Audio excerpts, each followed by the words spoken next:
Hey guys, tonight we are leaving our warm, dry beds behind and stepping into the boots of a medieval traveller.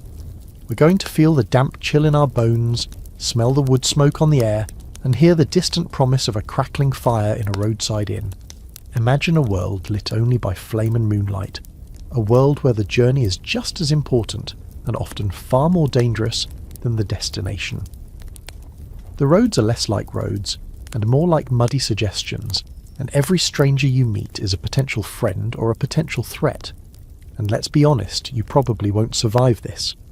A simple drink from the wrong stream could end your adventure faster than a highwayman's dagger.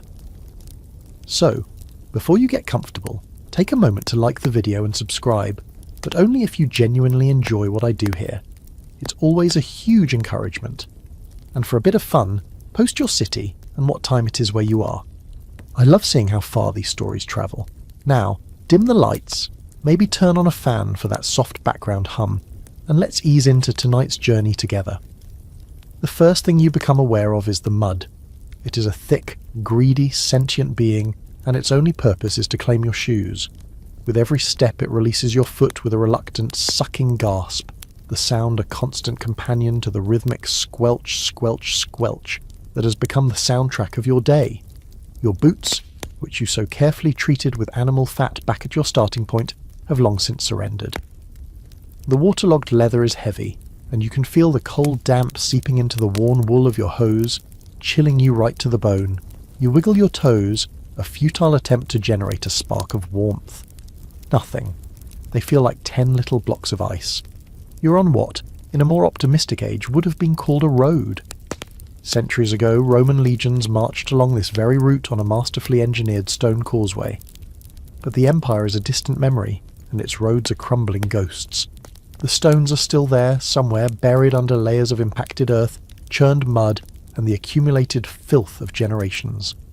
Now, the road is a wide, rutted track, a testament to the fact that while the concept of infrastructure has survived, the budget for it most certainly has not. Local lords are technically responsible for the upkeep of roads passing through their lands, a duty known as trinoda necessitas in England. But their definition of upkeep seems to be letting nature take its course until a wheel breaks. The path is divided into 3 treacherous lanes. On either side are 2 deep parallel canyons carved by the relentless passage of heavy wooden cartwheels. Right now, they are filled with murky brown water, miniature canals designed by a committee that actively despises travellers. You dare not step in them, for you have no idea if the bottom is a few inches down or a few feet. To lose your footing in one would mean a full body soaking, and very likely a twisted ankle on a hidden rock. So you, like everyone else with an ounce of sense, stick to the raised central spine of the road. This hump of slightly drier, more compacted earth is a precarious balancing act, barely wide enough for one person. Every so often you have to hop over a puddle that spans the entire width, a small leap of faith that you won't land in an even deeper patch of mire on the other side. The sky above is a uniform, unforgiving grey. It doesn't look like it's going to rain, mostly because it feels like it has forgotten how to do anything else. A fine, persistent mist hangs in the air, clinging to your cloak and beading on your eyelashes. The landscape around you is a muted tapestry of browns and greens. Sodden fields left fallow for the winter stretch out on one side. On the other, a line of skeletal trees marks the edge of a wood, their bare branches clawing at the sky. There is no bird song. The only sounds are your own laboured breathing, the sucking mud, and the faint, mournful creak of your leather bag's strap. You've been walking since first light, and the sun, a weak hazy disk, is already beginning its slow descent. You've passed maybe 3 other souls all day, all trudging in the opposite direction, their faces grim and hooded, offering no greeting beyond a mutual weary nod. It's a lonely business, this. Historians still argue whether the average medieval peasant ever travelled more than 10 or 15 miles from their home village. For most, the world was their parish, their horizon defined by the nearest church steeple. For you, this journey is a necessity, but you can feel the truth of that limited world in your aching calves. Each mile is earned through sheer, monotonous effort. You pause for a moment, leaning on a mossy stone marker that might have once been a Roman milestone. Now it's just a convenient spot to catch your breath. You pull a small lumpy oatcake from your bag. It's dry and bland, but it's food. As you chew, you gaze down the path ahead. It disappears into the mist, an endless ribbon of brown, promising nothing but more of the same. More mud, more effort, more cold. The romance of the open road is a concept that hasn't been invented yet. For now, there is only the wearying, endless trudge. The thought of a warm fire, a hot meal, and a place to lie down, any place, is the only thing that keeps you putting one foot in front of the other. The silence, which had been a heavy, isolating blanket, is suddenly punctured by a new set of sounds. It's not just your own weary footsteps anymore. Behind you, there's a rhythmic clopping, a sound of hooves striking something solid, likely a submerged Roman stone, and the low murmur of human voices. You don't turn immediately. A sudden movement can be interpreted as aggression, and you're not looking for trouble. You just shift your weight, pretending to adjust the strap of your bag and cast a glance over your shoulder. A small procession is making its way towards you, moving at a slightly faster pace than your own dispirited trudge. Leading the group, or rather being led by it, is a man perched atop a very disgruntled-looking mule. He is a merchant, clearly. His clothes are of a finer cut than yours, even if they are currently spattered with mud, and his face is round and well-fed. He looks like a man whose main form of exercise is worrying. Behind him, walking side by side, are two figures in the dark, heavy robes of pilgrims. A man and a woman, their heads bowed, though you catch them glancing around with a worldly curiosity that seems at odds with their pious costume. Trailing at the very back is the reason this little caravan has any sense of security at all, a man-at-arms. He's not a knight in shining armour, far from it. He wears a stained leather jack, a simple steel pot helmet, and carries a short spear. His face is all sharp angles and suspicion, and he walks with an economy of motion that tells you he's seen his share of trouble. They catch up to you, the mule huffing with exertion as it draws level. The merchant offers a wide, if nervous, smile. "A good day to you, traveller," he calls out, his voice a bit too loud, a bit too cheerful for the grim surroundings. "Though the weather could be better, eh?" You offer a non-committal grunt in return. "My name is Oswald," he continues, patting his mule's neck. The mule flicks its ears back in annoyance. "We are headed for the town of Northgate, hoping to make the inn before dark. The roads are not what they once were, not safe for a man to travel alone." He eyes the woods, then your solitary figure, then the grim-faced guard behind him. The implication is clear. This is a common practice on the roads of medieval Europe. Travelling alone was an invitation for disaster. Bandits, opportunistic thugs, or even just starving peasants could easily overpower a single person. So, strangers would form temporary alliances, impromptu convoys bound by the simple, powerful instinct of self-preservation. These groups, often called a fellowship or company, would offer mutual protection until they reached the next major town. It was a system built on a foundation of shared paranoia. The two pilgrims nod at you. The man, Brother Michael, has a neatly trimmed beard. The woman, Sister Agnes, has a kind face, but her eyes are sharp and assessing. You notice they both wear pilgrim badges sewn onto their hats, small pewter tokens that signify a completed or ongoing journey. He has a simple cross, she a scallop shell, the famous symbol of the pilgrimage to the shrine of St. James at Santiago de Compostela in Spain. These badges were the original travel souvenirs, proof of a journey undertaken and a way to gain respect and charity on the road. "The Lord protects the faithful," Brother Michael says, his voice smooth and practiced. But he also appreciates a strong arm and a watchful eye. He gestures vaguely towards the man-at-arms, who says nothing. You weigh your options. On one hand, joining them offers the safety of numbers. The mercenary, sullen as he looks, is a professional deterrent. On the other hand, you know nothing about these people. The merchant is likely carrying goods or money, which makes the entire group a more attractive target. And the pilgrims? Historians still argue whether the majority of medieval pilgrims were driven by genuine piety, or if pilgrimage was often a socially acceptable excuse for adventure, commerce, or even escaping a bad marriage back home. They could be saints, or they could be con artists who'll try to lift your coin purse the moment you fall asleep. And the guard? He's loyal to whoever is paying him, which is Oswald the merchant. If things went badly, his loyalty would not extend to you. It's a wise man who seeks company in these woods, you finally say, deciding that the potential for safety outweighs the risk of betrayal. for now. I'm also bound for Northgate. Oswald's face breaks into a relieved grin. Excellent. Excellent. There is strength in fellowship. The more the merrier and the safer. This is Rollo, he says, pointing back at the guard. Rollo gives you a single, slow blink by way of introduction. He looks about as merry as a toothache. And our devout companions, Brother Michael and Sister Agnes. You fall into step alongside the pilgrims, just behind the complaining mule. The dynamic of your journey has changed completely. The lonely silence is replaced by Oswald's nervous chatter about wool prices, the pilgrims' occasional pious pronouncements, the clink and jingle of the mule's harness, and the soft, steady tread of Rollo's boots behind you. It's certainly less lonely, but you can't say it's more relaxing. You're now part of a small, mobile island of humanity, a temporary tribe of strangers. You share the road, you share the destination, but you do not yet share trust.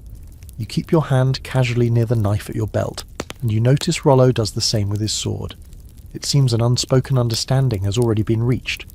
The air grows colder, and the light begins to fail in earnest now, the grey sky deepening to slate. Up ahead, another sound joins the small chorus of your group, the rush of water. It's not the gentle babble of a brook, but the deep, powerful churn of a river, wide and fast-flowing. The road slopes downwards towards a crossing point, and as you round a bend you see it, a sturdy-looking wooden bridge stretching across the murky, swirling water. Standing at its entrance is a small, stoutly built hut with a thin plume of smoke rising from a clay chimney. Beside the hut, a heavy wooden pole rests on a crude support, blocking the way.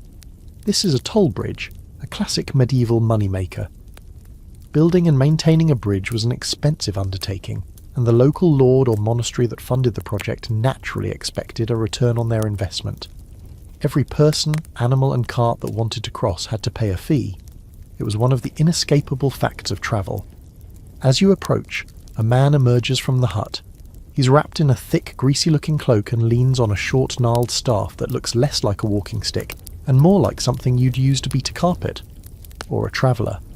His face is a roadmap of broken veins, and his nose has been broken at least once.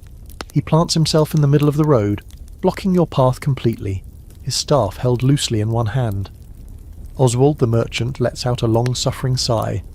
"Ah, the Lord of the Crossing," he mutters under his breath, reining in his mule. "Always a pleasure." The toll collector eyes your small party, his gaze lingering on Oswald's mule and the bulging saddlebags it carries. His eyes are like a shopkeeper's, mentally calculating the value of everything he sees. "Toll for the bridge," he grunts, his voice a low gravel. "A penny for each man on foot. 4p for the beast and its rider," Oswald sputters. 4p? That's robbery! It was 3p last season." The toll collector gives a slow, unpleasant smile. "Lord's new decree. Costs of maintenance have gone up, and the river's high. More dangerous. My risk is greater." He taps the bridge with his staff. "Pay the toll, or you can try your luck swimming." He gestures with his head towards the churning brown water, where a large tree branch is currently being swept downstream at an alarming speed. He has a point. There's no other way across for miles. This was a constant source of friction. Tolls were often arbitrary, and could be raised at the Lord's whim. While some tolls were fair and genuinely went towards the bridge's upkeep, many were simply exploitative. A well-placed bridge on a major trade route could be a gold mine. Some lords even built bridges specifically to levy tolls, a practice that was widely resented. There's a record of one English abbot who, upon his death, was said to have been tormented in the afterlife by being forced to endlessly drink the muddy water of the river where he had charged such extortionate tolls. A fitting, if slightly damp, eternal punishment. Oswald grumbles, but he knows he's beaten. He reaches into a small leather pouch at his belt and begins to count out the coins. The toll collector watches him like a hawk. Meanwhile, Rollo the man-at-arms has moved to stand slightly forward, his hand resting on the pommel of his short sword. It's not an overtly aggressive move, but it's a clear signal. We'll pay the fee, but don't try anything foolish. The toll collector's eyes flick to Rollo, and his smug expression hardens slightly. A silent negotiation of power is taking place, a common language on the medieval road. While Oswald fumbles with his coins, Brother Michael steps forward. "We are pilgrims, good sir," he says, his voice dripping with sanctimony, "on a holy journey to give thanks at the shrine of St. Giles. Surely the lord of this land would not charge those on God's own business. This was a classic move. Clergy and pilgrims often claimed exemption from tolls, and sometimes it even worked. It depended on the piety, or greed, of the local lord. Historians still argue whether these exemptions were a formalised right, or simply a commonly attempted PR move for the church. The toll collector scoffs. God's business doesn't pay for new planks when the old ones rot. The Lord's decree says all must pay. Pilgrims, merchants, even the king himself if he came this way. He looks at Michael's well-fed frame. You look like you can spare a penny for the sake of dry feet. Defeated, Brother Michael and Sister Agnes dig into their own pouches. You do the same, fishing out a single thin silver penny. It feels like a significant loss. A penny could buy you a couple of cheap loaves of bread, or a gallon of the lowest quality ale at an inn. Handing it over for the privilege of not drowning feels like a poor bargain, but you have no choice. One by one, you drop your coins into the collector's outstretched grubby hand. He examines each one before tucking them away. Finally, Oswald pays his fourpence. With a grunt of satisfaction, the collector walks over to the wooden barrier and with a great heave, lifts the heavy pole, swinging it aside. The way is clear. "Mind the third plank from the end," he calls out as Oswald urges his mule forward. "It's a bit wobbly." It's not clear if this is a genuine warning or a final parting jab. You walk onto the bridge, the wooden planks groaning and creaking under your combined weight. The river rushes violently below you, a churning chaotic force. You can feel the spray on your face, cold and damp. The bridge sways slightly with every gust of wind, a terrifyingly flimsy-feeling structure suspended over a watery abyss. You don't look down. You just focus on the other side, on solid ground, keeping one eye on that wobbly third plank and the other on the back of Sister Agnes's robe, one step closer to the promise of Northgate. Once you're all safely across the bridge and the sound of the rushing river begins to fade behind you, the path takes a sharp turn, leading you into a small, quiet glade. The trees here are older, their branches forming a canopy that makes the dimming light feel even more intimate and enclosed. In the centre of this clearing, nestled amongst the roots of a massive ancient oak tree, stands a small wayside shrine. It's a simple, rustic affair, nothing more than a crude wooden box mounted on a post, protected from the worst of the elements by a small gabled roof. Inside the box, behind a lattice of woven willow, sits a small painted wooden figure of a saint. The paint is peeling, and the wood is dark with age and exposure, but you can still make out the figure's identity. It's St. Christopher, the patron saint of travellers.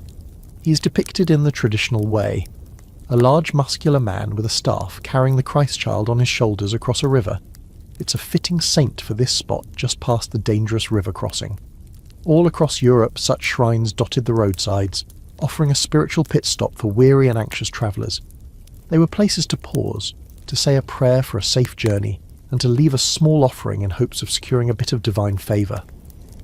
Your companions all come to a halt. Sister Agnes makes the sign of the cross, her lips moving in a silent prayer. Brother Michael does the same, though his gaze seems to be more focused on assessing the quality of the shrine's construction than on spiritual matters. Even Oswald the merchant, who had been complaining about the lost pence just moments before, removes his hat and bows his head. For all his focus on earthly profits, he, like everyone else, understands the value of a little heavenly insurance. This was an integral part of the medieval mindset. The world was seen as a place where the supernatural was constantly interacting with the physical. God, the devil, saints and demons were not abstract concepts. They were active participants in daily life. A sudden illness, a flash of lightning, a harvest failure, or a safe journey were all attributed to these unseen forces. Praying to a saint was like calling a specialist. You wouldn't just pray to God for a toothache. You'd direct your appeal to St. Apollonia, the patron saint of dentistry. For travellers, St. Christopher and St. Julian the Hospitaller were the go-to figures for protection on the road. Sister Agnes reaches into her pouch and pulls out a small wildflower, a tough little bloom she must have picked earlier in the day. She carefully threads it through the willow lattice, a simple, heartfelt offering. "May he watch over our steps," she murmurs. You feel a social pressure to do something as well. Atheism, as a concept, barely existed. To not show some form of reverence at a shrine would be seen as deeply strange, even suspicious. It would be like refusing to shake a hand that's offered to you today. a breach of social etiquette that marks you as an outsider. So you bow your head respectfully. You don't have a flower, and you're certainly not leaving another coin after the bridge toll. Instead, you reach down, pick up a small, smooth stone from the path, and place it carefully on the base of the shrine's post. It's a small, ancient gesture, a token of acknowledgement that goes back long before Christianity ever came to these lands. As you stand there, you notice the base of the shrine is covered in similar small offerings. There are other faded wildflowers, a few low-value coins, a brightly coloured bird's feather, and even a strip of cloth torn from a garment. It's a mosaic of hopes and anxieties from all the travellers who have passed this way. The man-at-arms, Rollo, does not pray. He remains at the edge of the glade, his back to the shrine, his eyes scanning the woods that surround you. His faith is in his spear and his sharp senses. He's a reminder of the other, more immediate side of medieval security. While your companions pray for divine protection, he provides the earthly equivalent. It's a perfect illustration of the dual reality of the time. Trust in God, but keep your steel sharp. Oswald, having finished his prayer, seems to be in a slightly better mood. Well, that's that then. St. Christopher has seen us over the water. Now he just needs to see us past the woods into a warm tavern, Brother Michael nods sagely. The woods can be as perilous as any river. This is when you notice something odd. Tucked into the thatched roof of the shrine is a small withered bundle of herbs tied with a red string. It's not a Christian symbol. It's a folk charm, a remnant of older pagan beliefs that still thrived beneath the surface of official religion. Historians still argue about the extent to which these pre-Christian beliefs, often dismissed as mere superstition, coexisted with and even blended into everyday Christian practice. This little bundle is a perfect example. Someone came to this Christian shrine but felt it was wise to hedge their bets with a bit of old magic, just in case. It's a quirky tidbit of syncretism, the medieval equivalent of wearing both a cross and a lucky rabbit's foot. You wonder who left it there. Perhaps a traveller who believed in covering all their spiritual bases. You all linger for a moment more in the quiet of the glade. The air feels still and heavy with the weight of countless prayers whispered in this very spot. It's a moment of peace, a brief respite from the relentless physical effort of the journey, but the woods loom ahead and the light is fading fast. Oswald puts his hat back on, a signal that the moment is over. Right, he says, his voice once again all business. Let's not linger. The Leaky Flagon won't keep the pottage warm for us forever. With that, your small company turns away from the silent saint and back towards the muddy track, leaving the shrine to its quiet vigil in the deepening twilight. Leaving the relative safety of the glade and its shrine behind, you plunge into the woods proper. The change is immediate and dramatic. The path narrows, and the skeletal branches of the trees overhead interlock like the fingers of praying skeletons, blocking out what little remains of the daylight. The world shrinks to the muddy track beneath your feet, and the dense, dark walls of vegetation on either side. The air already damp becomes thick and heavy with the smell of wet earth, rotting leaves, and the faint mushroomy scent of decay. The silence here is different from the open quiet of the fields. It's a watchful, living silence. Every sound is amplified. The squelch of your boots, the huffing of Oswald's mule, the rustle of your cloak against a low-hanging branch, they all seem impossibly loud, intrusive. And then there are the other sounds, the sudden snap of a twig in the undergrowth, the mournful hoot of an owl, even though it's barely dusk, the rustling of some unseen creature in the deep leaf litter. Your imagination, fueled by travellers' tales and fireside warnings, begins to populate the shadows. Your group instinctively draws closer together. The casual spacing you had on the open road tightens into a defensive huddle. Oswald's nervous chatter ceases completely. Even Brother Michael and Sister Agnes stop their quiet murmuring. The only person who seems remotely comfortable is Rollo, the man-at-arms. He moves with a quiet confidence, his head constantly swivelling, his eyes scanning the impenetrable darkness between the tree trunks. His spear is no longer resting on his shoulder. He holds it now in a ready grip, its blackened iron point aimed forward. He is in his element. Forests in the medieval imagination were not the peaceful recreational spaces we think of today. They were liminal spaces, places of danger and lawlessness that existed outside the ordered world of the village and town. They were the domain of wolves, bears, and far more terrifyingly, outlaws. These were not the romantic steal from the rich, give to the poor types like Robin Hood. Real medieval outlaws, or wolf's heads, as they were sometimes called because, like wolves, they could be killed on sight by anyone, were often desperate, violent men, exiled criminals, escaped serfs, or disgraced soldiers. They would ambush travellers for a few coins, a pair of shoes, or a loaf of bread. You glance at the trees around you. The gnarled trunks of oaks and beeches look like silent, watching giants. The dense thickets of holly and thorns seem like perfect places for an ambush. Your heart is beating a little faster now, a steady thrum against your ribs.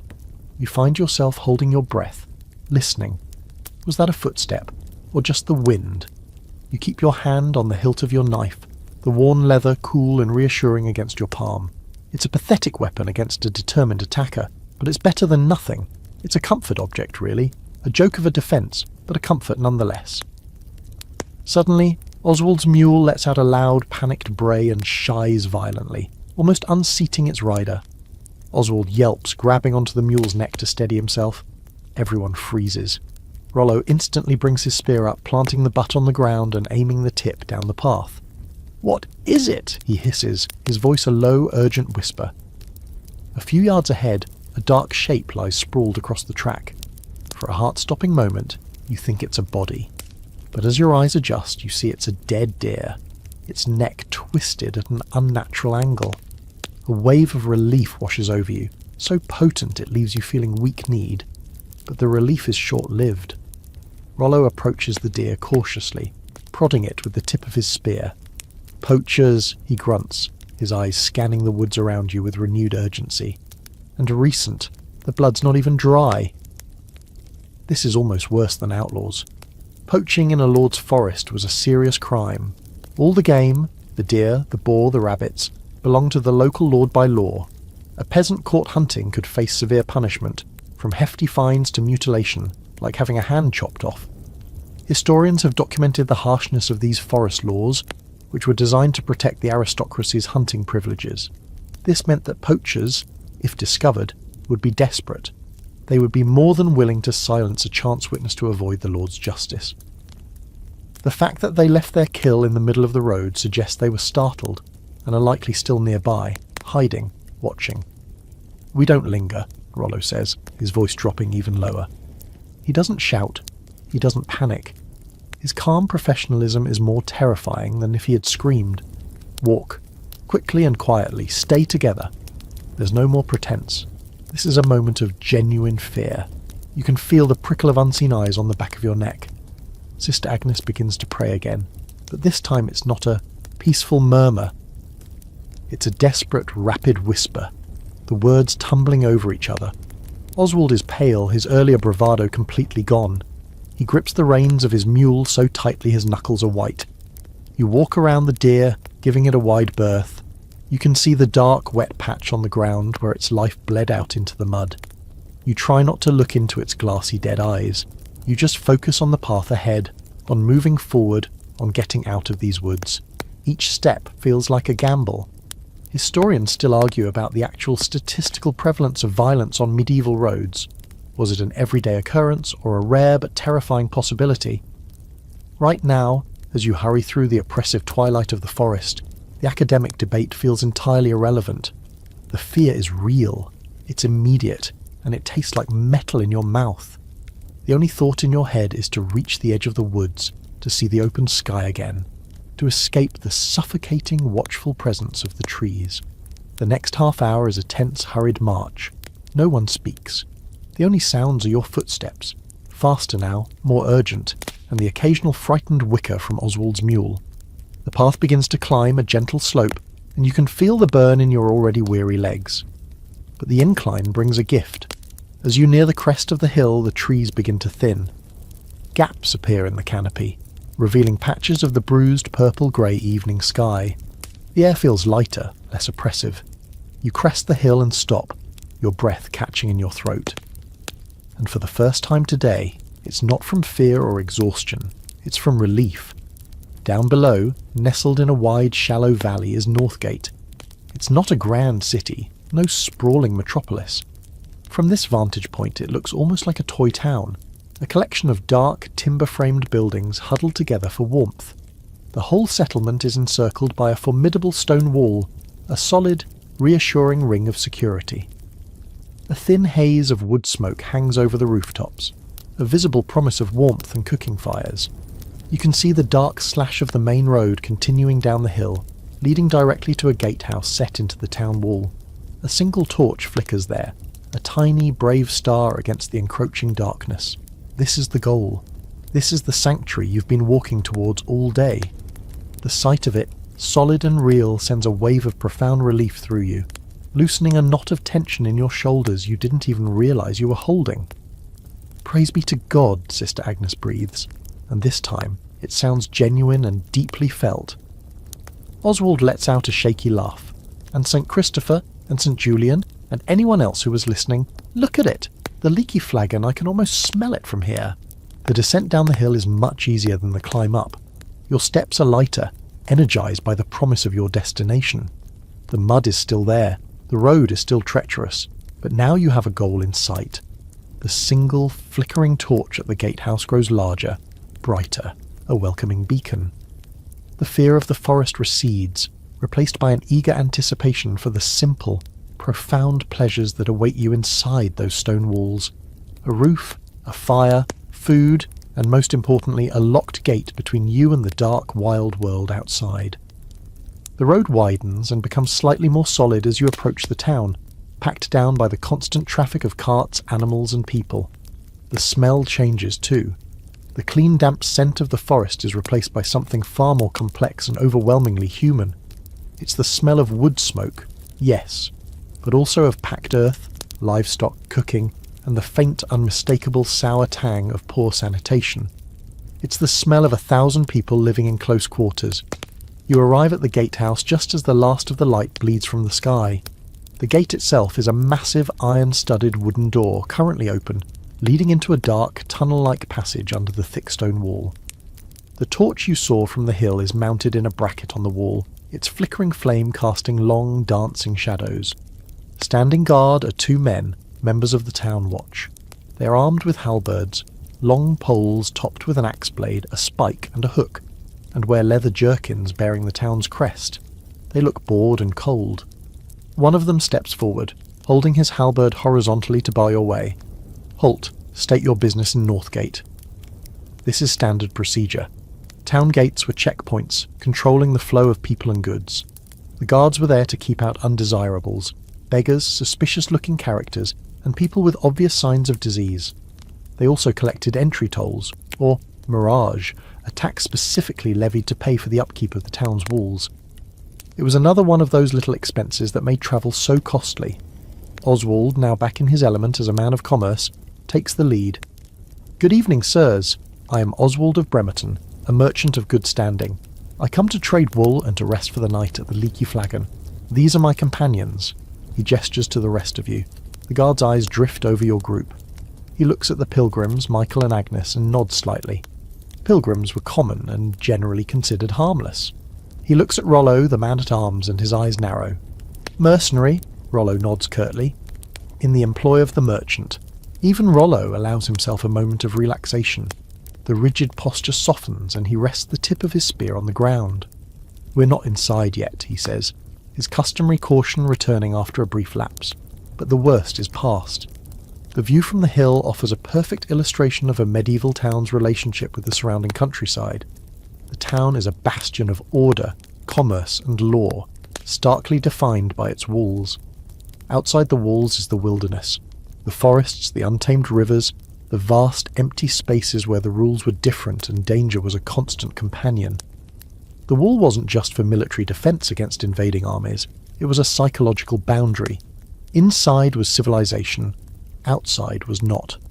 For a traveller, crossing that boundary was the primary objective of any day's journey. You take a moment to study the town's layout. A tall church spire rises from the centre, the highest point in the town, a clear statement of its importance in the community. You can just make out the shape of a larger, more fortified building near the centre, likely the castle or hall of the local lord who controls the town. The rest of the buildings are a jumble of rooftops packed tightly together, dissected by narrow, winding streets. There's a distinct lack of green space inside the walls. Every square foot was valuable. This particular town, Northgate, is strategically placed. It controls the river crossing you just paid for and sits on this major trade route. Towns like this were the engines of the medieval economy. They were centres of craft production, markets for agricultural goods, and vital nodes in the network of long-distance trade. A mainstream historical fact is that the High Middle Ages, roughly 1000 to 1300 AD, saw a huge resurgence in urban life. New towns were founded and old ones grew rapidly, fueled by a revival of trade and a growing population. This was a reversal of the trend from the early medieval period, where life was overwhelmingly rural and agrarian. As you look, you notice something interesting on the fields just outside the town walls. There are people still working, hurrying to finish their tasks before nightfall. These are the town's suburbs, or more accurately, its suburbs, the areas literally under the walls. This is where the less pleasant, smelly or land-intensive industries were often located. Tanneries, slaughterhouses and smithies were frequently pushed outside the main walls to keep the smoke and stench away from the more affluent residents inside. It was medieval zoning, driven by a desire to keep the really foul smells at a distance. Let's be honest, it's a pretty good idea. Who wants to live next to a tannery with its vats of urine and animal hides? No one. That's who. Your moment of respite is brief. The final dregs of daylight are fading fast, and the town gates won't stay open all night. "Come on," Oswald urges, nudging his tired mule into motion. "The gates will close soon. I don't fancy a night sleeping out here." He's right. Towns and cities locked their gates at night, usually at the ringing of a curfew bell. Anyone caught outside after that was out of luck, forced to spend the night in the dangerous suburbs or find shelter in a nearby barn if they could. Being locked out was not just an inconvenience, it was a serious safety risk. The guard seemed satisfied with that. A merchant hiring a guard was a sign of legitimacy, not trouble. Finally, his eyes land on you. You're dusty, muddy, and your clothes are plain. You don't look like a merchant, a pilgrim, or a soldier. You look like, well, you just look like a traveller. "And you?" the guard asks, his tone neutral but questioning. "Also a traveller," you reply simply. "Seeking a bed for the night. I have coin to pay my way." You pat the pouch at your belt. This is the crucial part. Towns were wary of vagrants who might become a drain on the community's resources. Proving you could pay was key to a smooth entry. The guard grunts. "All right. Entry toll is a halfpenny per head and 2p for the mule." Oswald sighs dramatically but pays without the same argument he gave at the bridge. Arguing with a toll collector on a lonely road is one thing. Arguing with armed guards at the gate of your destination is a losing proposition. You and the pilgrims each hand over your halfpenny. It's a small, fiddly little coin, easily lost.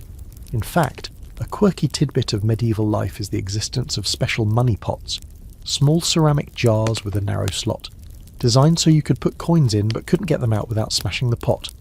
They were an early form of piggy bank, intended to stop people from dipping into their savings for trivial purchases. You could use one of those right now. With the tolls paid, the guard lifts his halberd. "Mind the curfew bell. It will ring in an hour. Anyone on the streets after that without good cause will spend the night in the lockup." He jerks a thumb towards a heavy windowless door set into the wall of the gatehouse tunnel. You get the distinct impression it would not be a pleasant place to sleep. You step through the gate and into the town proper. The transition is jarring. The relative quiet of the road is replaced by a cacophony of sound. Even at this late hour, the main street is alive with activity. People are hurrying home from work. Voices are calling out from doorways. A dog barks insistently. And from somewhere nearby comes the rhythmic clang of a hammer on an anvil as a blacksmith finishes his last job of the day.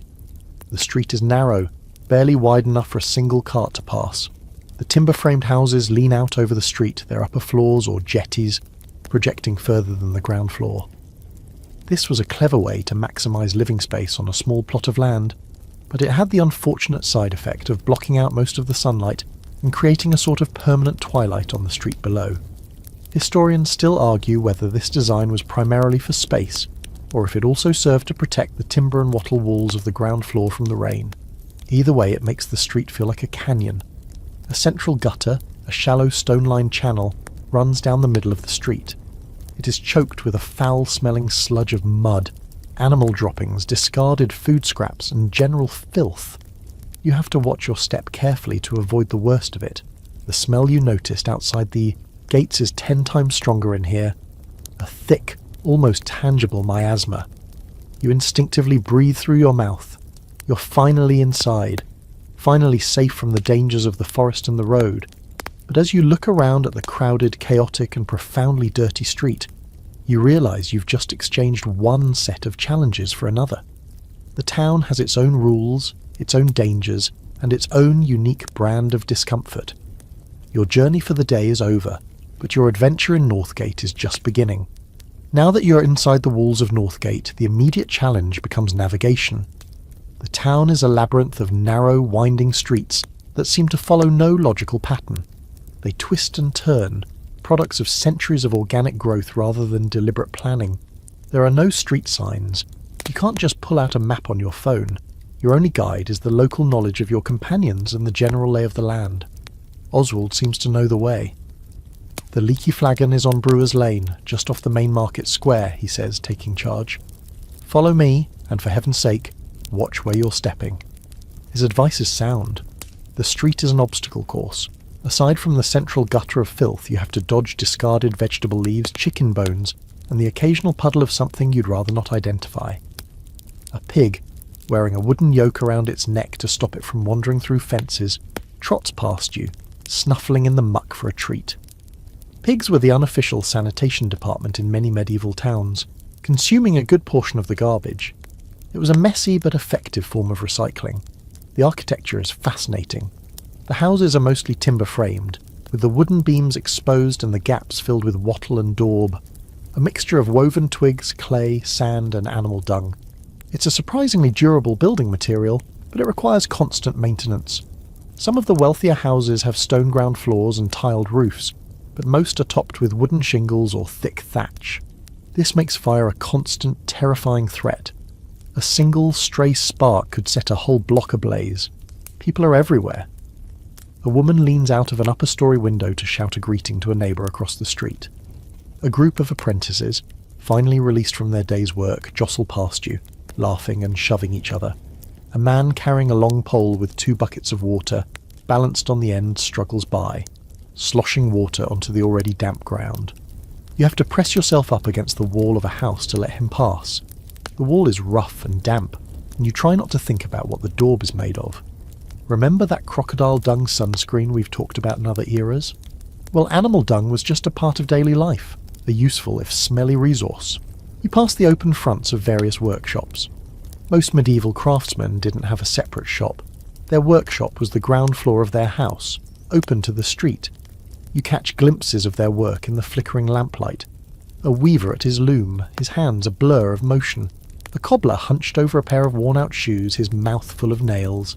A baker, his face and arms white with flour, pulling loaves from a large glowing oven.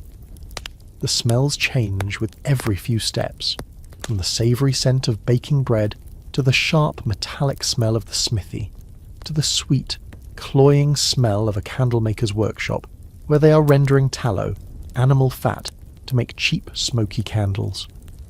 Oswald leads you off the main thoroughfare and into an even narrower side street.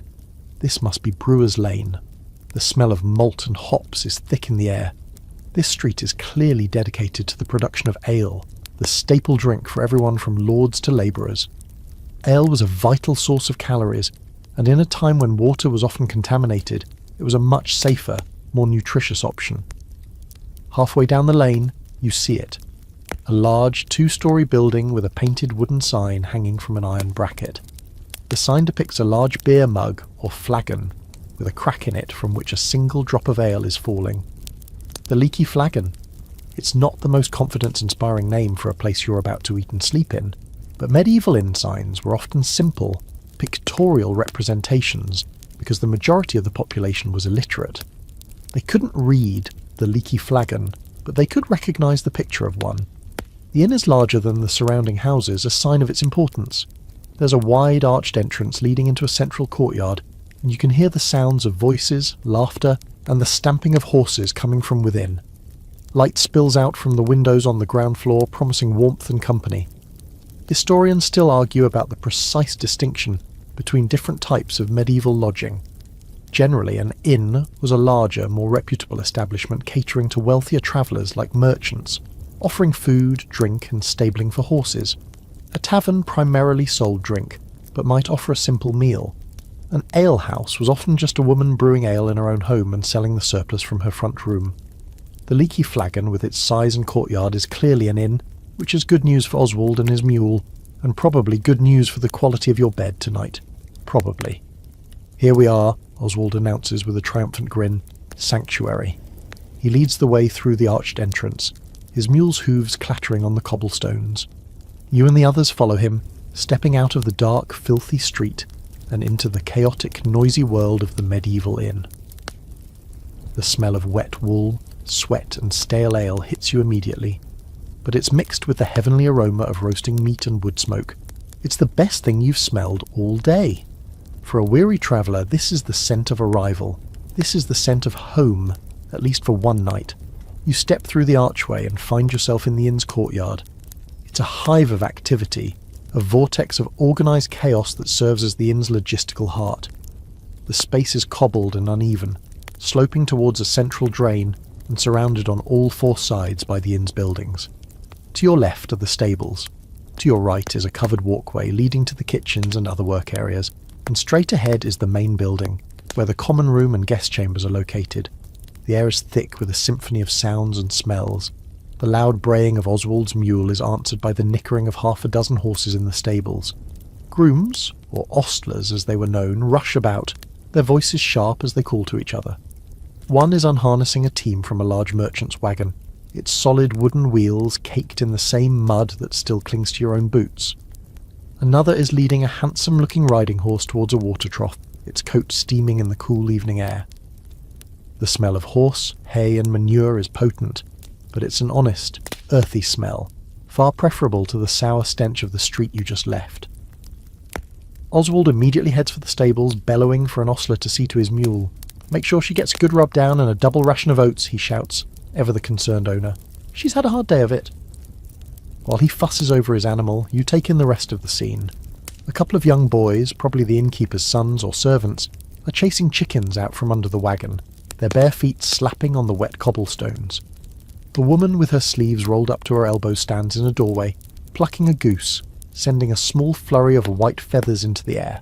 From another doorway you can smell the unmistakable glorious scent of baking bread, a sign that the inn has its own bakehouse. A large high-quality inn like the Leaky Flagon aimed to be as self-sufficient as possible. It wasn't just a place to sleep, it was a full-service operation.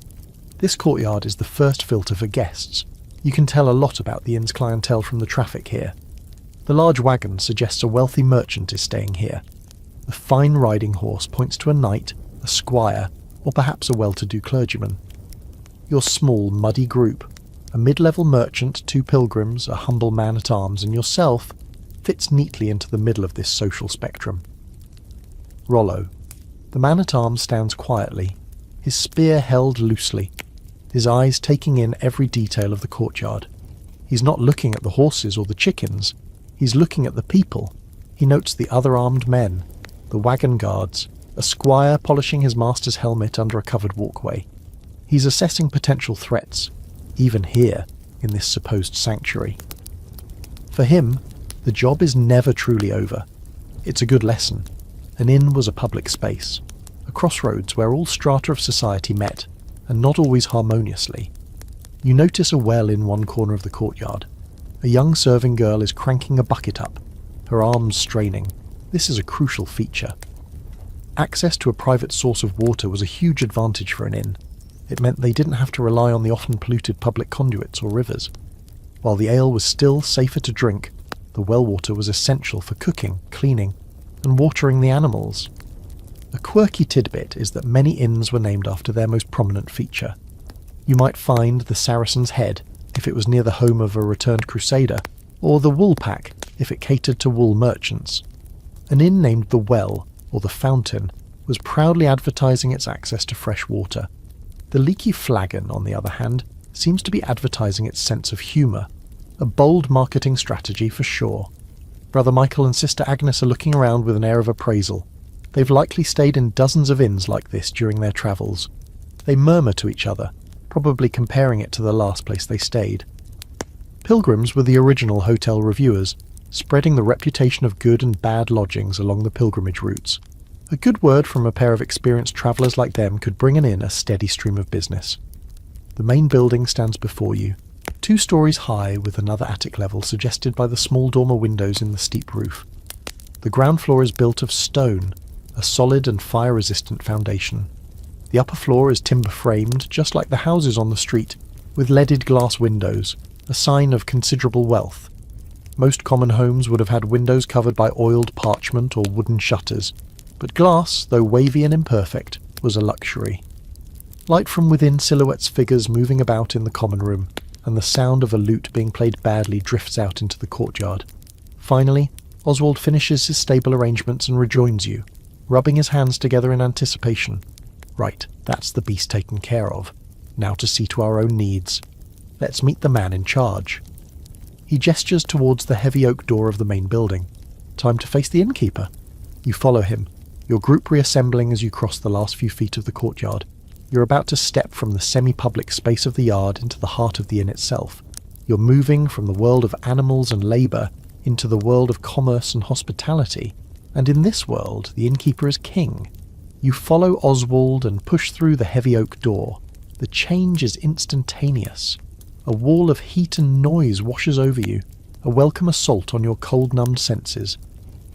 The air inside is thick with the smells of wood smoke, roasting meat, spilled ale, wet wool, and unwashed humanity, all mingling into a complex perfume that, to a weary traveller, is the essence of comfort.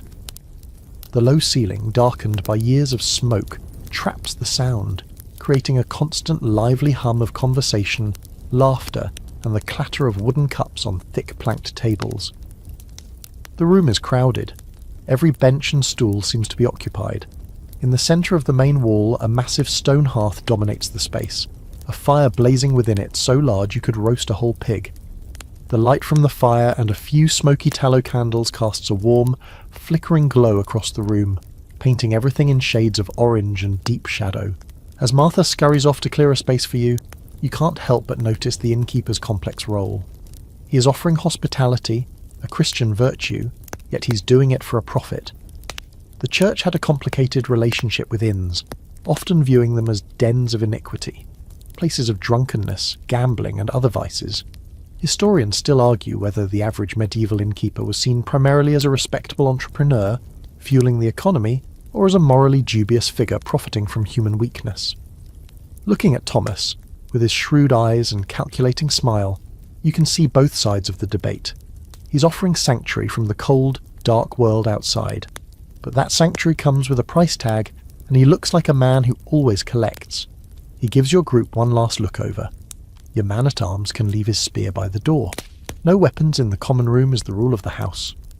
Rollo nods and leans his spear against the wall near the entrance, though you notice he keeps his short sword at his hip. Apparently that doesn't count. Thomas sees it too, but says nothing. A man needs some protection. It's a compromise. "Find your seats," Thomas says, his attention already drifting to a new group of locals who've just come in. "Martha will see to you." His welcome, it seems, is officially concluded. Now, you're just customers. You follow Martha towards a long, noisy trestle table, eager for that promised ale and the chance to finally sit down. The serving girl, Martha, leads you towards a long, rough-hewn trestle table that's already crowded with other drinkers. She speaks to 2 men at the end of the bench, a couple of local artisans by the look of their calloused hands and dusty clothes. After a brief exchange and the subtle passing of a small coin from Oswald to Martha, the 2 men grumble but shuffle down, making just enough space for your party of 5 to squeeze in. You slide onto the hard wooden bench, your back to the wall. It's a relief so profound your whole body sighs. Just being off your feet feels like the height of luxury. Now that the immediate needs for shelter and a seat are met, the next transaction begins, securing a bed. This isn't as simple as booking a room. Private rooms were an almost unheard of luxury, reserved for the very wealthy nobility or the most prosperous merchants. For ordinary travellers like you, lodging meant sharing. The only question was how many people you'd be sharing with. Oswald catches the innkeeper's eye again. Thomas ambles over, his expression indicating he's ready for business. "Now," he says, leaning on the table, his voice low enough to not be overheard by everyone, "about those beds." "What are your rates?" Oswald asks, getting straight to the point. And there, standing near the hearth as if to draw power from its heat, is the man in charge. He is, you assume, the innkeeper. He's built like a barrel, with a chest and shoulders that speak of a life spent lifting heavy things. Ale casks, probably. A stained leather apron is tied over his simple tunic, and a ring of heavy iron keys, the very symbols of his authority, hangs from his belt. He's not smiling. Instead, he is watching your group enter with a look of intense, neutral scrutiny.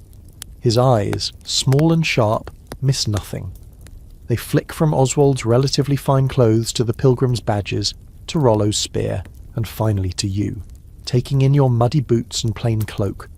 It's the look of a man who can size up a traveller's purse with a single glance. He's the medieval equivalent of a nightclub bouncer, and the manager all rolled into one. Oswald, puffing out his chest, strides forward. "A good evening to you, innkeeper. I trust you have room for 5 weary travellers." The innkeeper's face softens into a semblance of a welcome, a professional smile that doesn't quite reach his eyes. "There is always room for honest folk with coin to spend," he says, his voice a deep rumble that cuts through the din. "Welcome to the Leaky Flagon. I am Thomas." He wipes a hand on his apron before extending it to Oswald, a gesture of respect for a fellow man of business. They shake, sealing an unspoken agreement to trade. "I am Oswald. We need supper for 5 and beds for the night, and a round of your best ale to wash the road from our throats." Thomas the innkeeper nods slowly, his gaze sweeping over your party one more time. "Supper we have. The pottage is hot. The ale is fresh. Beds. Beds are always in demand."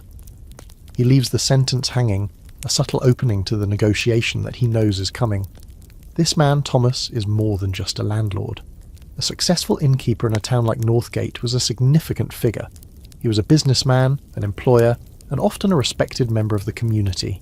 He had to manage supplies, deal with merchants and farmers, handle a constant stream of strangers, and maintain order under his own roof. Many innkeepers became quite wealthy, and were elected to civic positions like alderman or even mayor. Their inns were not just rest stops, they were nexuses of news, commerce, and social life. Thomas's air of quiet authority comes from this position. He is the master of this small, loud, smoky kingdom. He turns to one of the serving girls who's hurrying past with an armload of dirty cups. "Martha, a bench for these good people, and 5 mugs of the good brew." He looks back at Oswald. "My ale is the best in Northgate. The town's ale conner himself said so," he says it with a wink.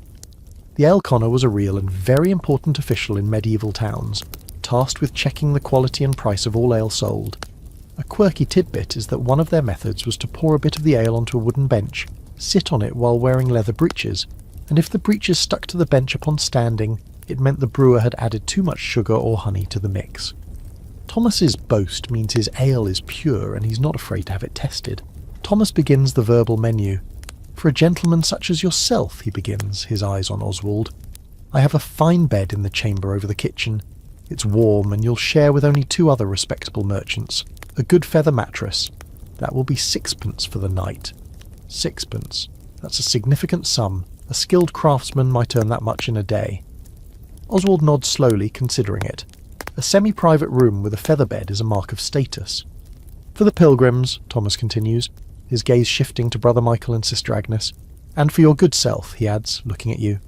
"I have beds in the main dormitory. A good straw pallet, a clean blanket, and a roof over your head. 2pence a head." This was the standard offering for the majority of travellers. A large room, often in the attic or a separate outbuilding, filled with pallets or simple bedsteads. You would be sleeping alongside a dozen or more complete strangers. Historians have found inn records and travellers' accounts that describe these dormitories in vivid detail. They were noisy, stuffy, and offered absolutely no privacy. "And for my man?" Oswald asks, gesturing to Rollo, who is sipping his ale stoically. "He can have a pallet in the dormitory for the same price," Thomas says. "Or if he prefers, he can sleep in the stables with the mule and the wagon guards for a penny. It's warmer than you'd think, and he can keep an eye on your beast." This was a very common choice for servants and guards. It was cheaper, and it allowed them to protect their master's property, the horses and goods, from thieves. Rollo simply grunts and nods. The stables it is. He trusts the company of horses more than a room full of strangers, which, when you think about it, is a pretty solid life choice. Now comes the bargaining. "Sixpence is steep, Master Thomas," Oswald says, feigning shock. "The Swan's Crest in Westhaven only charged me 4pence, and their mattress was goose down, not chicken." Thomas scoffs. "The Swan's Crest has rats the size of cats, and their ale tastes of the river. My price is fair for the quality I provide. 4pence, and you get a pallet in the dormitory with the rest of them." It's a classic negotiation, a piece of theatre they both understand. Oswald is trying to maintain his status while getting a better price. Thomas is defending his prices while assessing how much his customer is truly willing to pay. After a bit more back and forth, a pantomime of reluctance and firm resolve, they settle on 5pence for Oswald's semi-private bed. A penny saved, an honour satisfied. Now it's your turn. 2pence for a shared bed is a standard rate, but it's still a significant chunk of your travel money. You look at Brother Michael and Sister Agnes. They seem to be accepting the price. Pilgrims often relied on charity or stayed in church-run hospices, but in a commercial town like Northgate, a proper inn was the more likely option, and they were expected to pay. You catch Thomas's eye and nod. You'll take the dormitory bed. There's no point in arguing. He's the only innkeeper for miles who has a space, and he knows it.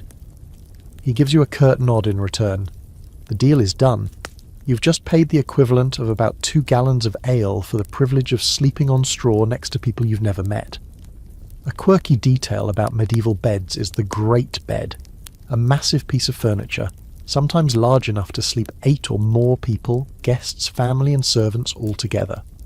While the Leaky Flagon seems to offer individual pallets, the principle of communal sleeping was deeply ingrained. Privacy was not a widespread concept or expectation. The idea of having your own room, your own bed, your own personal space is a very modern luxury. Historians still argue whether the bedding in these inns was ever actually clean. While some innkeepers prided themselves on fresh straw and blankets, many accounts complain bitterly of lice, fleas, and pallets that had been slept on by countless others without being changed. You can only hope Thomas runs a tight ship. It's a gamble, just like everything else on the road. With the sleeping arrangements settled, Thomas claps his hands together. "Excellent. The reckoning can be settled in the morning. Now enjoy your ale. The pottage will be out soon." He turns and melts back into the chaos of the common room, his mind already on the next transaction. You take a long drink of your ale. It's dark, thick, and slightly sweet, with a smoky aftertaste from the malt drying process. It's not fizzy like modern beer. It's served at cellar temperature and is incredibly nourishing. It warms your stomach and begins to soothe the frayed edges of your nerves. For the first time all day, you feel something approaching relaxation. You have a seat, a drink in your hand, and a bed of a sort secured for the night. In this world, that is a victory. Your bench at the trestle table becomes your small island in the sea of the common room. Now that the essential business of lodging is done, you have a moment to truly take in your surroundings. The room is a cross-section of medieval society, a noisy, smoky microcosm of the world outside, all packed into one space. The fire in the great hearth crackles and spits, casting a warm, hypnotic glow that makes everyone look a little more rugged, a little more mysterious. The air is a soup of languages and accents. Near the fire, a group of local men, farmers or labourers, by their rough-spun clothes and weathered faces, are talking loudly in a thick local dialect you can barely understand. They punctuate their conversation with deep laughs and by slamming their wooden mugs down on the table. At a smaller table in the corner, 2 men are hunched over, speaking in quiet, clipped tones. One of them has the finely trimmed beard and dark robes of a scholar or a clerk. The other is better dressed, clearly a man of some means. They look like they're deep in some business negotiation, or perhaps sharing sensitive political news. The serving staff weaves through this crowded landscape with practiced ease. Martha, the girl who seated you, is a blur of motion, delivering mugs of ale, clearing away trenchers and dodging the occasional outstretched leg of a tipsy customer. An older woman, presumably the innkeeper's wife, directs the flow of work from the doorway to the kitchen, her voice sharp but not unkind. It's a family business, and everyone has a role. Your own little group starts to relax. Oswald, pleased with his bargain for a superior bed, is holding forth on the topic of wool prices, gesturing expansively with his mug and occasionally sloshing ale onto the floor. Brother Michael and Sister Agnes listen with polite smiles, though their eyes keep scanning the room, taking in the scene. They are professional observers, collectors of stories and information. Rollo the guard remains mostly silent, his back to the wall, nursing his ale. He's watchful, but the tense alertness he had in the forest has eased into a more relaxed vigilance. He's a coiled spring, at rest, but ready. You lean back against the rough plaster wall and just absorb the atmosphere. The floor is made of packed earth, covered with a thick layer of rushes. In theory, these rushes were meant to soak up spills and be swept out regularly. In practice, they often became a permanent compressed layer of filth, hiding discarded bones, spilled food, and all manner of unsavoury debris. A dog, a scruffy-looking terrier mix that probably belongs to the innkeeper, is happily sniffing through them, his tail wagging whenever he finds a forgotten morsel. You make a mental note not to drop anything you want to eat later. The mainstream historical fact here is the sheer public nature of life. The common room of an inn was a vital social hub, second only to the church. It was a place where news was exchanged, deals were struck, and people from different walks of life mingled in a way they rarely would elsewhere. A farmer could overhear a merchant's discussion of grain prices in a distant city. A pilgrim could share tales of the road with a soldier returning from a campaign. It was the internet of its day, a slow, chaotic and often unreliable network for information, but a network nonetheless. You notice the variety of drinking vessels. Your group has been given simple wooden mugs. The wealthier-looking men at the other table are drinking from pewter tankards, and you see one man, a very prosperous-looking fellow with a fur-trimmed cloak, drinking from a cup made of greenish glass. These items are all indicators of status. Even the way you drink says something about who you are. A quirky tidbit about these common rooms is the tradition of the fool or jester. While we often associate them with royal courts, some larger, more prosperous inns employed their own entertainers to keep the guests happy. They would tell jokes, perform acrobatic tricks, or engage in witty banter with the customers. You don't see a fool here at the Leaky Flagon, but the sheer volume of noise and activity provides plenty of entertainment on its own. It's a classic people-watching paradise. The smoke in the room stings your eyes. The huge fireplace is the main source of ventilation, but it's not very efficient. There's no chimney in the modern sense, just a smoke hole or a louver in the roof. The result is a perpetual haze that hangs in the upper part of the room, making you grateful you're sitting down. Historians still argue about the long-term health effects of living in such smoky environments. Respiratory problems were likely rampant, and the constant exposure to wood smoke would have been a serious occupational hazard for someone like Thomas the innkeeper or his wife. You take another sip of your ale. The initial warmth it provided is settling into a pleasant buzz. The aches in your legs from the day's long walk are starting to fade into a dull, distant throb. The common room, with all its noise, smells and questionable hygiene, feels like the most welcoming place on earth right now. It is loud, it is dirty, it is crowded, but it is also warm, safe and alive. After a day spent in the cold, empty silence of the road, the chaotic humanity of this room is a profound comfort. Just as the first mug of ale is working its magic, a new smell cuts through the general fug of the common room, a savoury, steaming aroma that makes your stomach rumble with an intensity that is almost painful.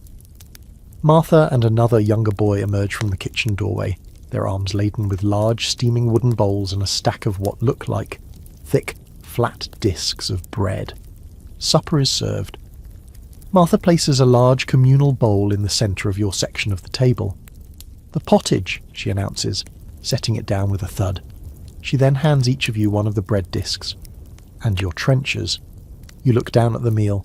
The main course is the pottage, the absolute staple of the medieval diet for anyone who wasn't nobility.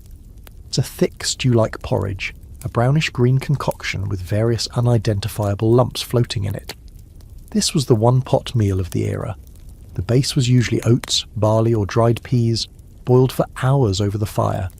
Into this pot would go whatever was available. Root vegetables from the garden like onions, leeks and carrots, greens like cabbage or kale, and if you were lucky, some scraps of meat or bacon for flavour. The quality of pottage varied enormously. In a peasant's hut it might be little more than thin gruel. In a prosperous inn like this it's much more substantial. You can see chunks of what looks like turnip and onion, and you can smell the rich scent of herbs. It's hot, it's filling, and it's packed with calories, which is exactly what your exhausted body needs. The bread disc you've been given is your plate. This is a trencher, a slice of stale, dense bread. typically a day or two old, so it's hard enough to hold the moist pottage without immediately falling apart. You're not meant to eat the trencher itself, at least not at first. You use it as an edible plate, and once you've finished the pottage, you can either eat the gravy-soaked bread yourself or, as was common practice, give it as alms to the poor or toss it to the dogs sniffing around the floor. It's a clever system, a plate and a charitable donation all in one. No washing up required. Just a quick and easy way to make the dog happy. Everyone at the table digs in. There are no individual forks. The fork was known in Europe, but it was viewed with suspicion, often considered an effeminate and overly fussy Italian affectation. Most people ate with a spoon, a knife, and their fingers. You have a small, all-purpose knife at your belt, and you were given a simple wooden spoon along with your trencher. You dip your spoon into the communal bowl, scooping a heap of the thick pottage onto your bread plate. You take your first bite. It's surprisingly good. The vegetables are soft, almost dissolved into the thick broth. There's a definite meaty flavour, likely from a ham hock or some bacon being boiled in the pot. It's heavily seasoned with parsley and thyme, and there's a peppery heat to it. It's not elegant cuisine, but it's deeply satisfying. You eat quickly, hunger overriding any sense of decorum. This is the kind of food that fueled medieval society. The historical fact is that the diet of the average person was heavily based on carbohydrates from grain, in the form of bread, pottage, and ale. Meat was a luxury for many, especially red meat like beef. Pork and bacon were more common, as pigs were relatively easy to raise. For protein, people relied on cheese, eggs, and legumes like peas and beans. As you eat, you notice that not everyone is having the pottage. The wealthy-looking man with the glass cup is being served something different.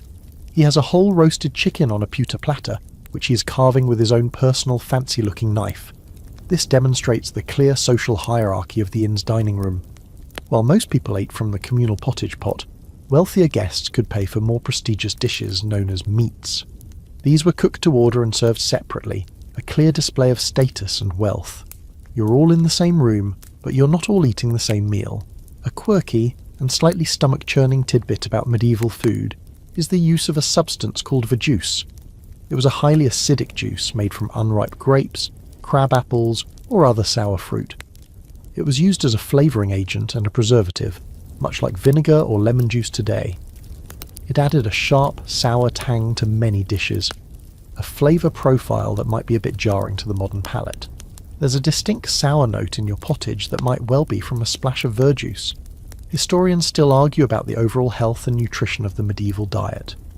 While the peasant diet could be monotonous and vulnerable to shortages, some argue that the reliance on whole grains, fresh vegetables from the garden, and the lack of refined sugar meant that, in good years, it was actually healthier than the diet of many people in the industrial era. However, a single failed harvest could lead to widespread malnutrition and famine. Your hot, filling bowl of pottage represents a good day, a moment of plenty. You mop up the last of the stew with a piece torn from the edge of your trencher. The bread is now soft and saturated with the savoury flavour of the pottage. It's the best part of the meal. You eat the rest of your plate with relish. Looking around, you see Oswald, the pilgrims, and Rollo all doing the same. It's a moment of shared, simple contentment. The food has silenced the conversation. There is only the sound of scraping spoons and satisfied chewing. For now, the road, the mud, and the dark woods are a distant memory. There is only the warmth of the fire and the comforting weight of a full stomach. With full bellies and the lingering warmth of the pottage, the atmosphere at your table shifts. The frantic, hungry energy is replaced by a more mellow, sociable mood. Oswald, his face flushed and expansive, signals to Martha for another round of drinks. This time, however, he doesn't just order for everyone. He turns to the pilgrims. Brother Michael, Sister Agnes, perhaps something to warm the spirit as well as the body? A cup of wine to celebrate our safe arrival?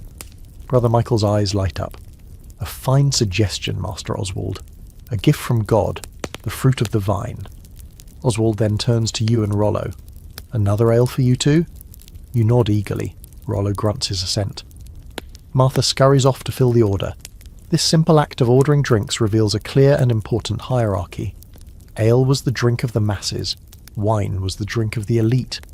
The historical fact is that while ale and beer were brewed all over northern Europe, grape cultivation was largely confined to regions like France, Spain, and parts of Germany. This made wine a prestigious imported product in a country like England. It was the drink of the nobility, the wealthy merchant class and the upper clergy.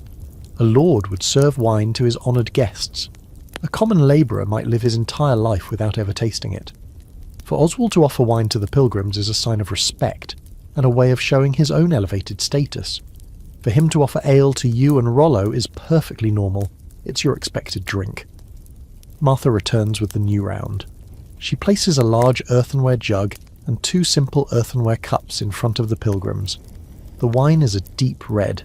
She puts fresh, full mugs of the dark ale in front of you and Rollo. And for Oswald, she brings a pewter tankard, a clear step up from the simple wooden mug he had before.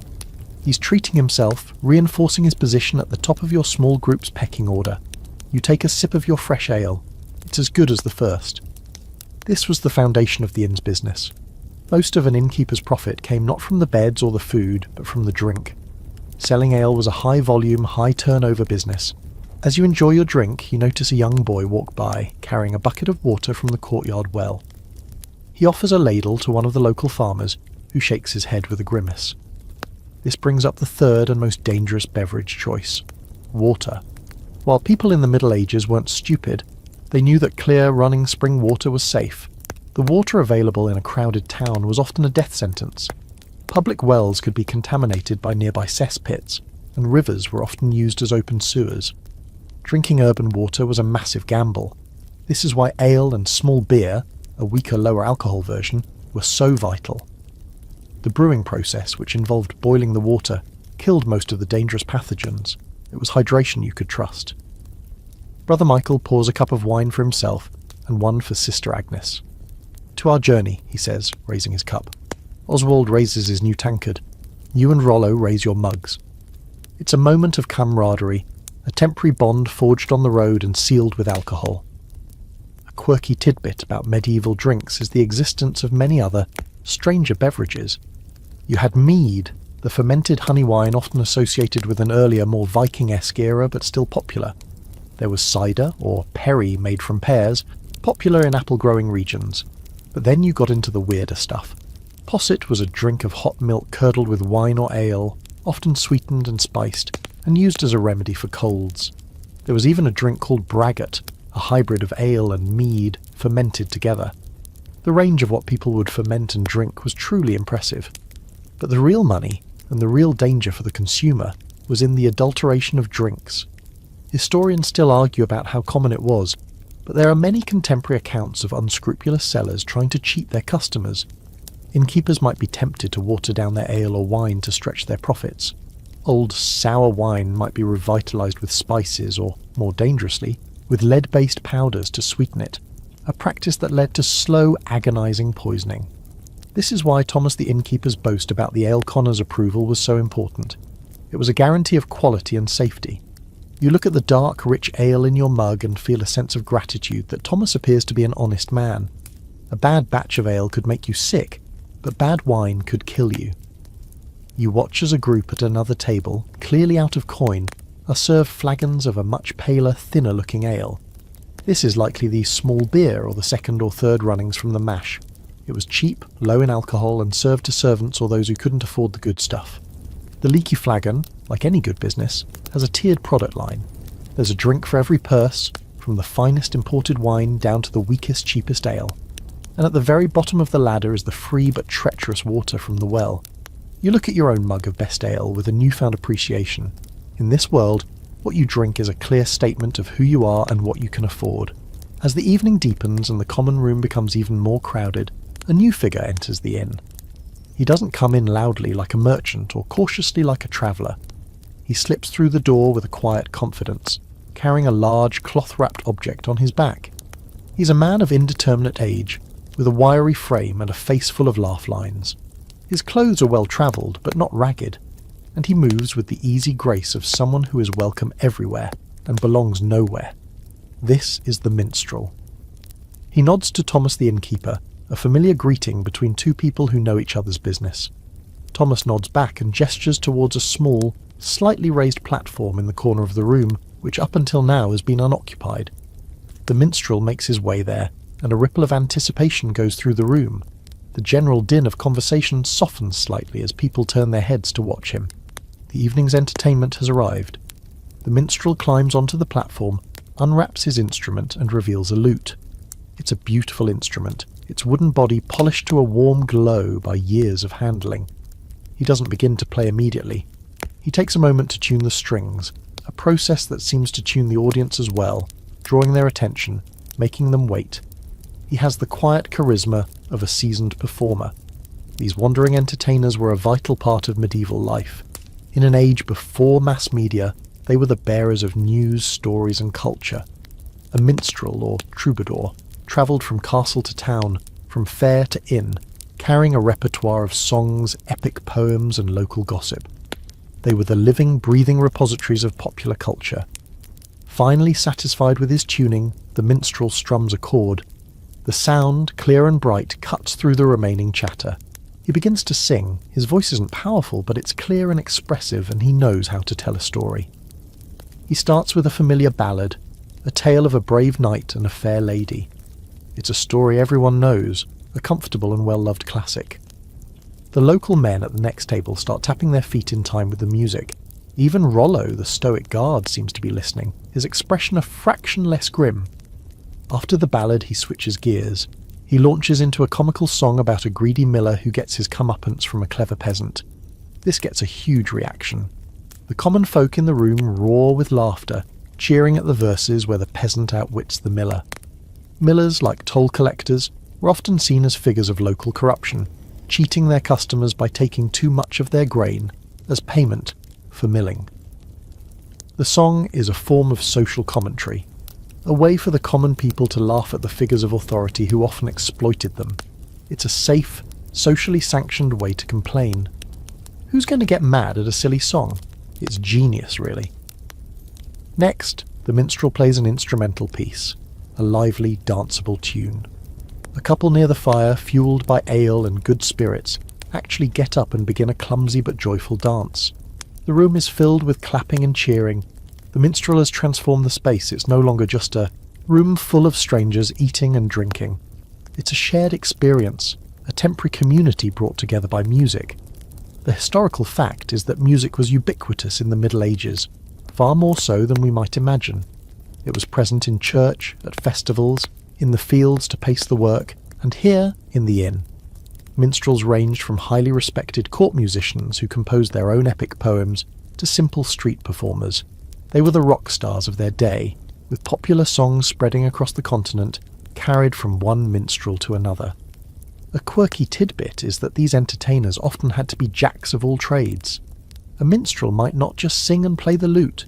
He might also be a juggler, an acrobat, a storyteller, a magician, or even a fire-eater. The more skills you had, the more likely you were to earn your supper and a few coins. They were the original variety act. Historians still argue about the social status of these performers. Were they respected artists, or were they viewed as little better than vagabonds and beggars? The answer is probably both, depending on the individual. A famous troubadour might be welcomed into the highest courts of Europe, while a less talented street musician might be chased out of town. This particular minstrel, with his quality instrument and confident air, seems to be on the more respected end of the spectrum. After his dance tune, he pauses. He takes a long drink from a mug of ale that Martha has placed on the edge of the platform for him. Then, he begins his final piece of the set. This time, it's a chanson de geste, a song of great deeds. He sings of a famous battle, his voice rising and falling with the drama of the story, describing the clash of swords, the bravery of the heroes, and the tragedy of the fallen. He's not just singing a song, he's recounting history, or at least a romanticised, legendary version of it. For many of the people in this room, this is how they learn about the great events of the past. It's history as entertainment, and it's completely captivating. As the final notes of the song fade away, the room erupts in applause. The minstrel takes a modest bow. He doesn't pass a hat. Instead, Thomas the innkeeper walks over and discreetly drops a few coins into his hand. The innkeeper pays him directly because a happy, entertained crowd drinks more ale. It's a good business investment. A few of the wealthier patrons, like the man with the fur cloak, also toss a coin onto the stage. Oswald, feeling generous after his wine, sends the young boy over with a penny for the performer. The minstrel nods his thanks, picks up his lute, and melts back into the crowd, his work for the moment done. The common room is still buzzing from the performance. The shared experience has broken down some of the barriers between the different groups of strangers. You find yourself smiling. The music has lifted your spirits, a reminder that even in a harsh and difficult world there is still room for art, for stories, and for a good song. As the energy from the minstrel's performance begins to subside, the common room settles back into its familiar rhythm of conversation and drinking. However, in a shadowed corner of the room, far from the warmth of the main hearth, a different kind of entertainment is unfolding, one that is quieter, more intense, and far more dangerous. A small group of men are huddled around a low, rickety table, their bodies shielding their activity from the casual observer. The only light comes from a single sputtering tallow candle on the table, which casts their faces in sharp, dramatic relief. They are playing dice. Your companion, Rollo the man-at-arms, subtly jerks his head in their direction. "Don't stare," he mutters into his ale, "but see that? Trouble waiting to happen." He's seen this scene 1,000 times. He knows how it ends. The men are a motley crew. 2 appear to be local labourers, their faces grim with concentration. Another is a swaggering, overconfident squire from a visiting knight's retinue. The 4th, and the one who seems to be winning, is a man you haven't seen before. He's thin and wiry, with quick, darting eyes and long, nimble fingers. He doesn't look like a local, and he doesn't look like a traveller. He has the restless, predatory air of a professional gambler.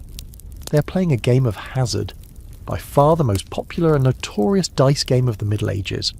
Its rules are complex, involving a caster who throws the dice and other players betting on the outcome. But the essence is simple. It's fast, the stakes can escalate quickly, and it's ruinously addictive.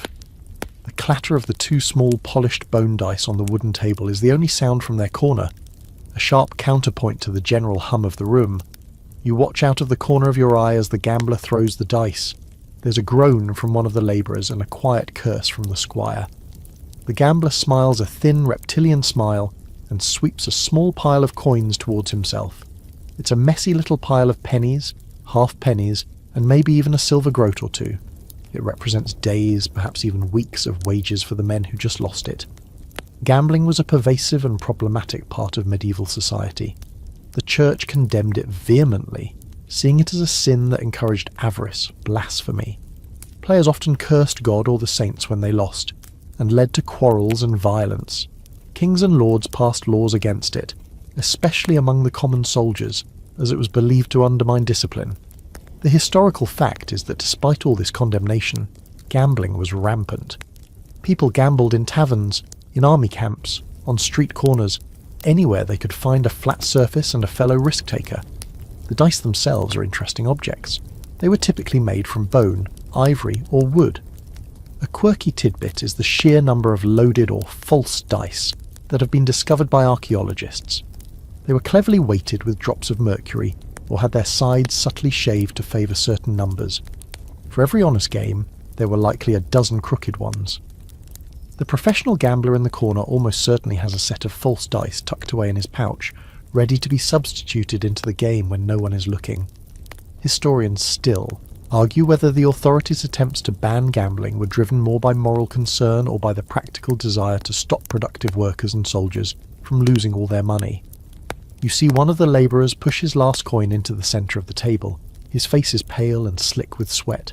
He's chasing his losses, a timeless and foolish hope. The gambler shakes the dice in his cupped hands, his eyes glittering in the candlelight. He whispers something to the dice, a prayer, a curse, a coaxing word, a common superstition among players. He throws. The labourer stares at the dice, his face crumbling in despair. He's lost. He slams his fist on the table, not in anger, but in a gesture of utter defeat. He gets up, stumbles away from the table without a word, and lurches out of the inn and into the dark street. He has lost everything. His night, and probably his week, is ruined. The game continues, but the energy has soured. The squire, who had been arrogant and loud, is now quiet and sullen, his pile of coins dwindling.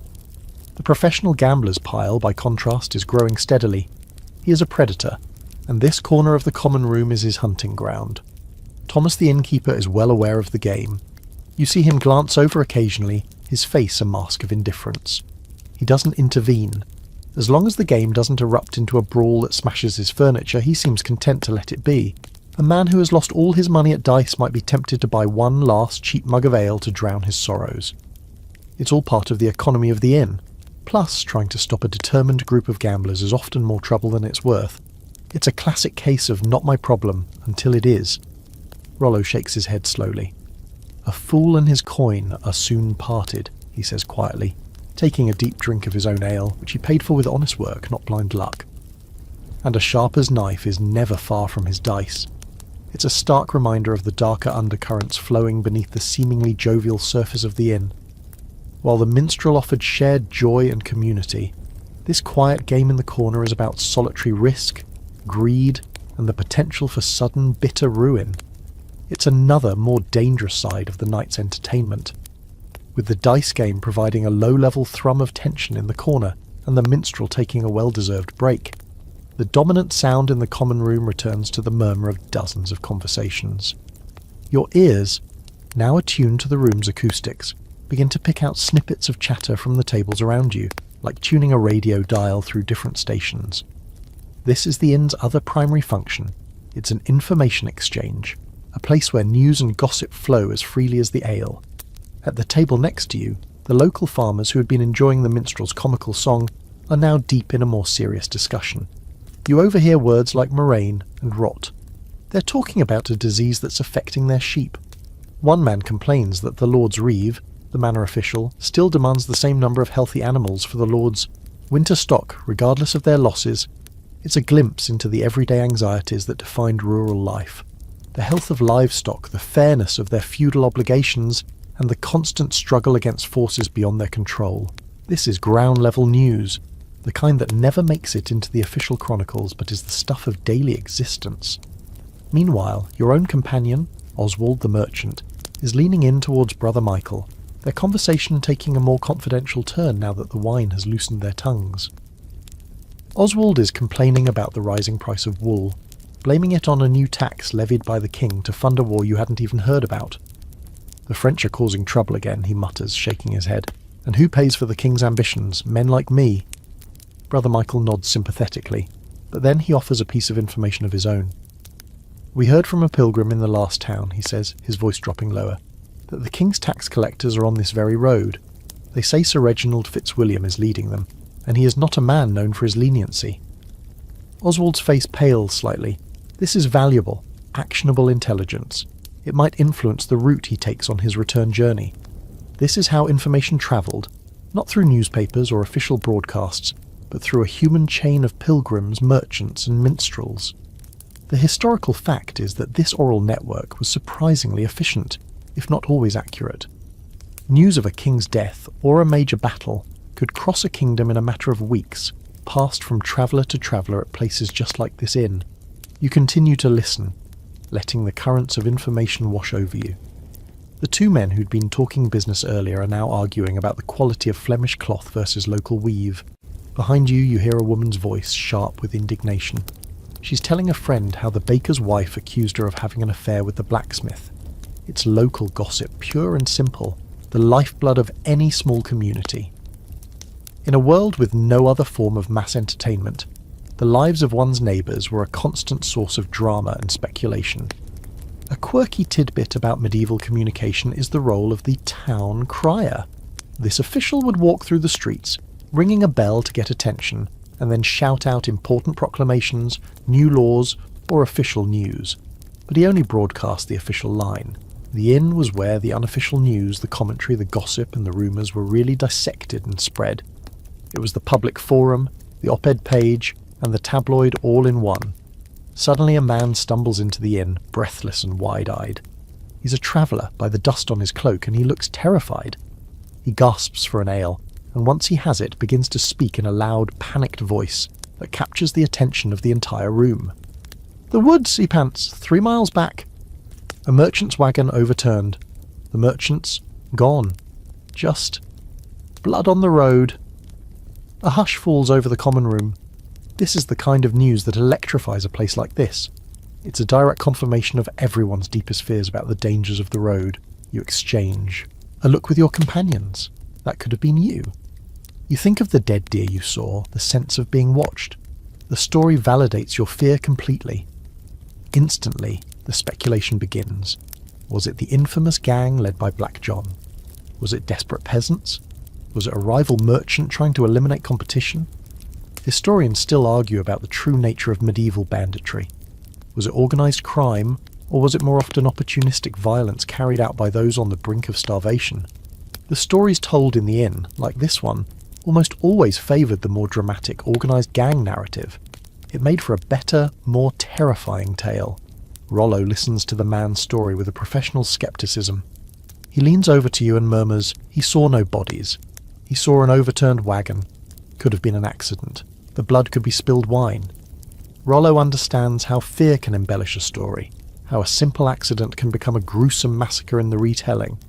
He's a reminder that this oral news network was not only a source of information, but also of misinformation, rumour, and hysteria. The story of the ambushed wagon will be the talk of the inn for the rest of the night. Tomorrow, every traveller leaving Northgate will have heard it.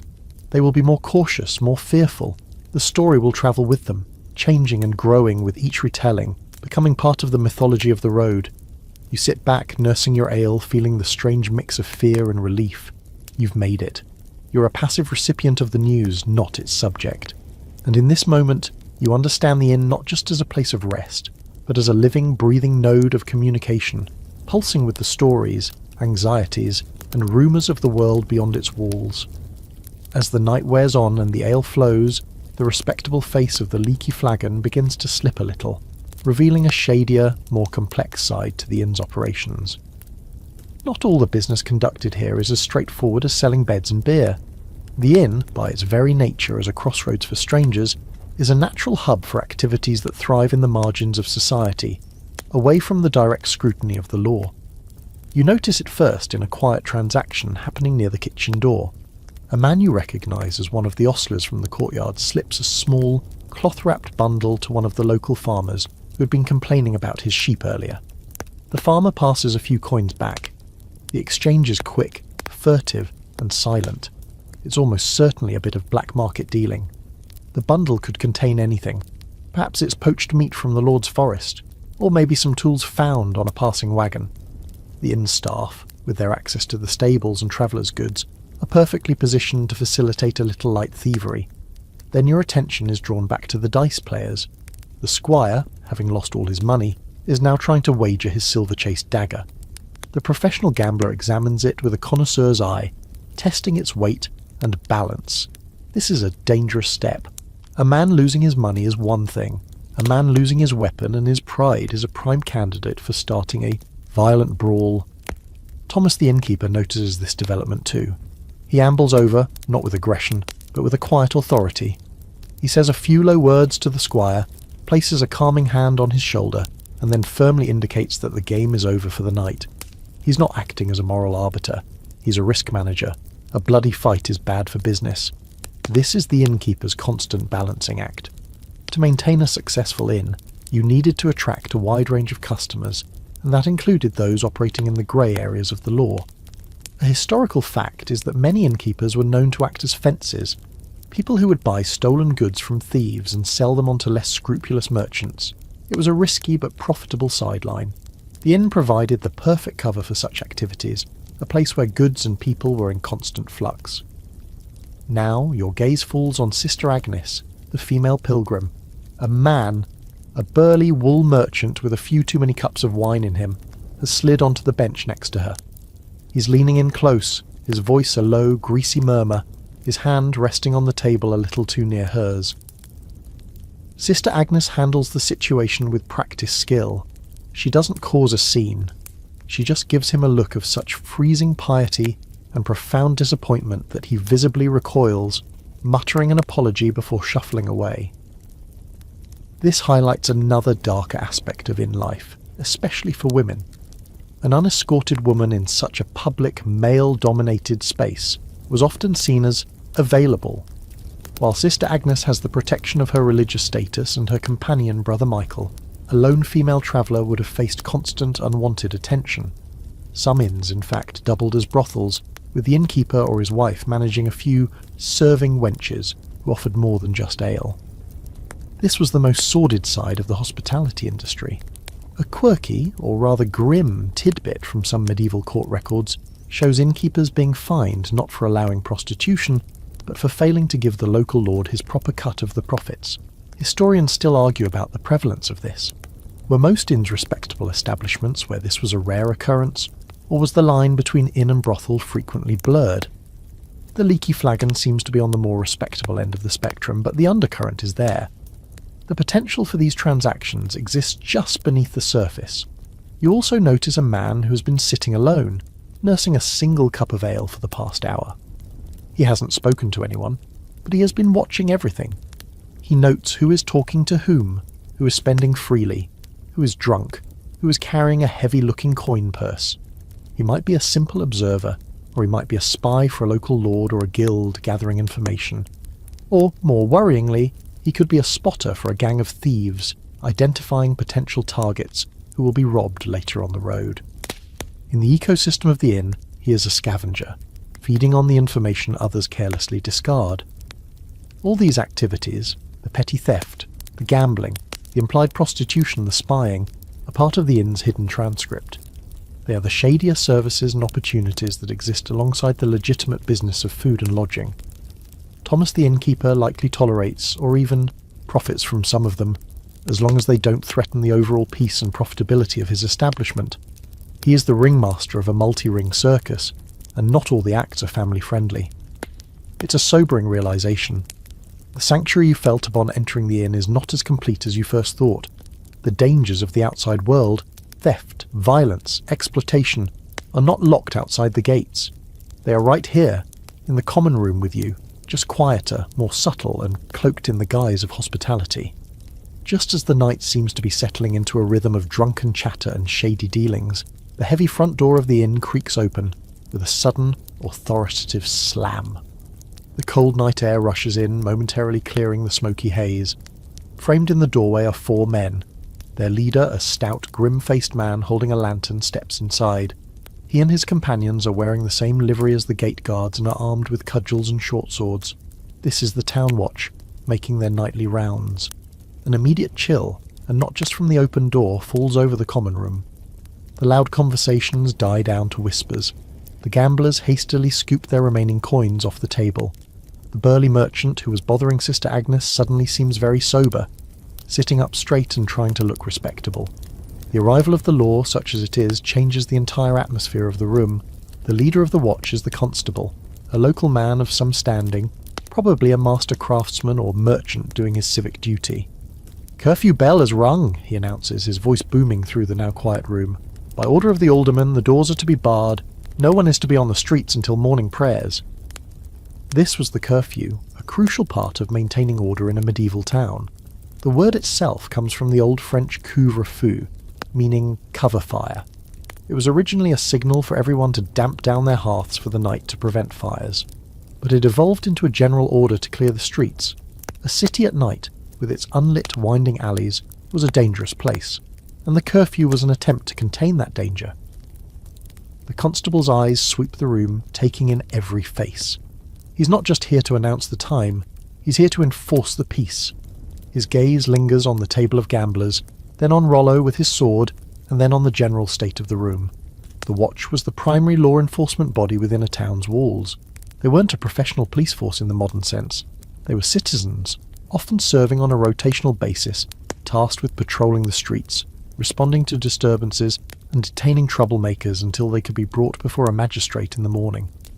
Thomas the innkeeper, who had been tallying accounts on a slate behind the bar, comes forward to greet the constable. There's a professional courtesy between them.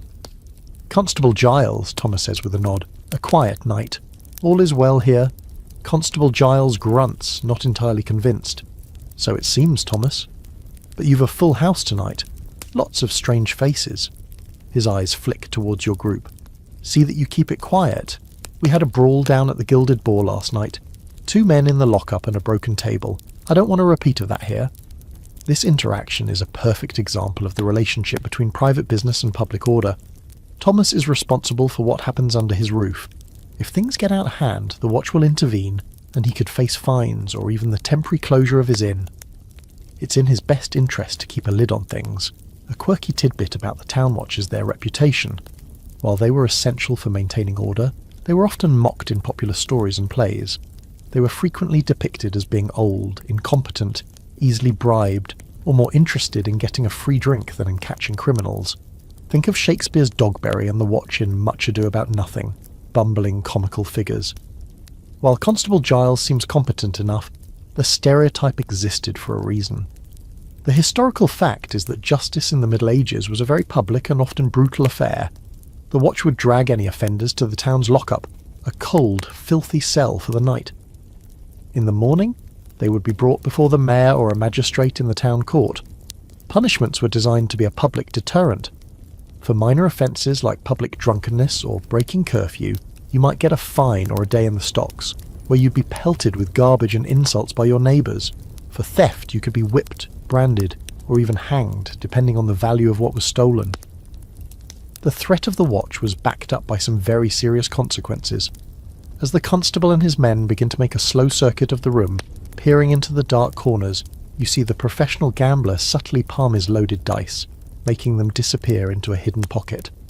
The man who was acting as a fence near the kitchen suddenly becomes very interested in his ale. Everyone is on their best behaviour. Historians still argue how effective this system of citizen policing truly was. Did it genuinely deter crime, or did it just push it into the shadows and punish the unlucky few who got caught? The watchmen complete their tour of the room. Seeing nothing overtly illegal or violent, Constable Giles seems satisfied. He turns to Thomas. "Bar your door, Thomas, and keep your guests in their beds, not in their cups." "Of course, Constable. A peaceful night to you." With a final warning glance at the room, the constable and his men turn and leave, shutting the door behind them with a solid thud. You hear the heavy sound of a wooden bar being dropped into place on the outside. The Leaky Flagon is now sealed for the night. You're locked in with this collection of saints, sinners, merchants, and gamblers until dawn. The visit from the Watch has served as a powerful reminder. The inn may be the innkeeper's kingdom, but it exists within the larger jurisdiction of the town, and its laws, however imperfectly enforced, still hold sway. The party, it seems, is officially over. With the Watch gone and the door barred, a definitive shift occurs in the common room. The energy that had sustained the evening, the boisterous conversations, the music, the gambling, finally dissipates. A collective yawn seems to ripple through the guests. It's time for bed.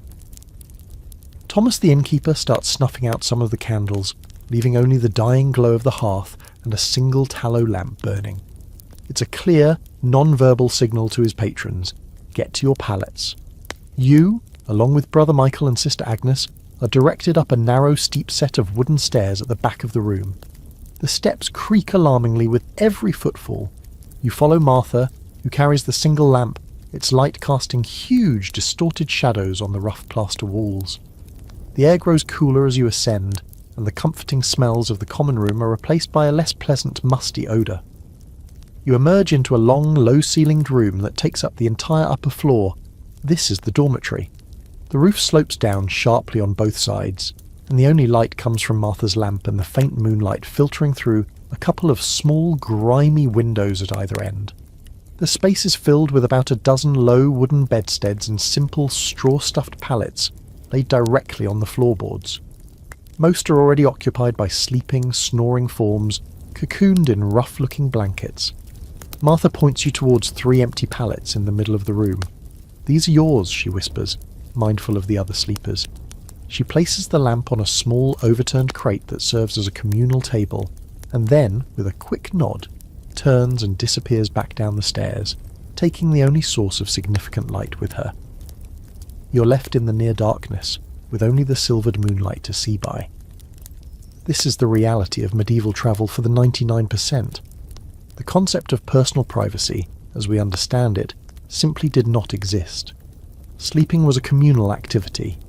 The historical fact is that even in noble households, it was common for attendants and servants to sleep in the same room as their lord and lady, often on simple trundle beds at the foot of the master bed. The idea of a private bedroom as a personal sanctuary is a much later development. You look at your assigned pallet. It's a coarse canvas sack about 6 feet long, visibly stuffed with straw. A single, thin, scratchy-looking woolen blanket is folded on top of it. This is your bed for the night. You can only hope the straw is relatively fresh and not already home to a thriving ecosystem of fleas and other biting insects. You begin your preparations for bed, which are minimal. You don't have pyjamas.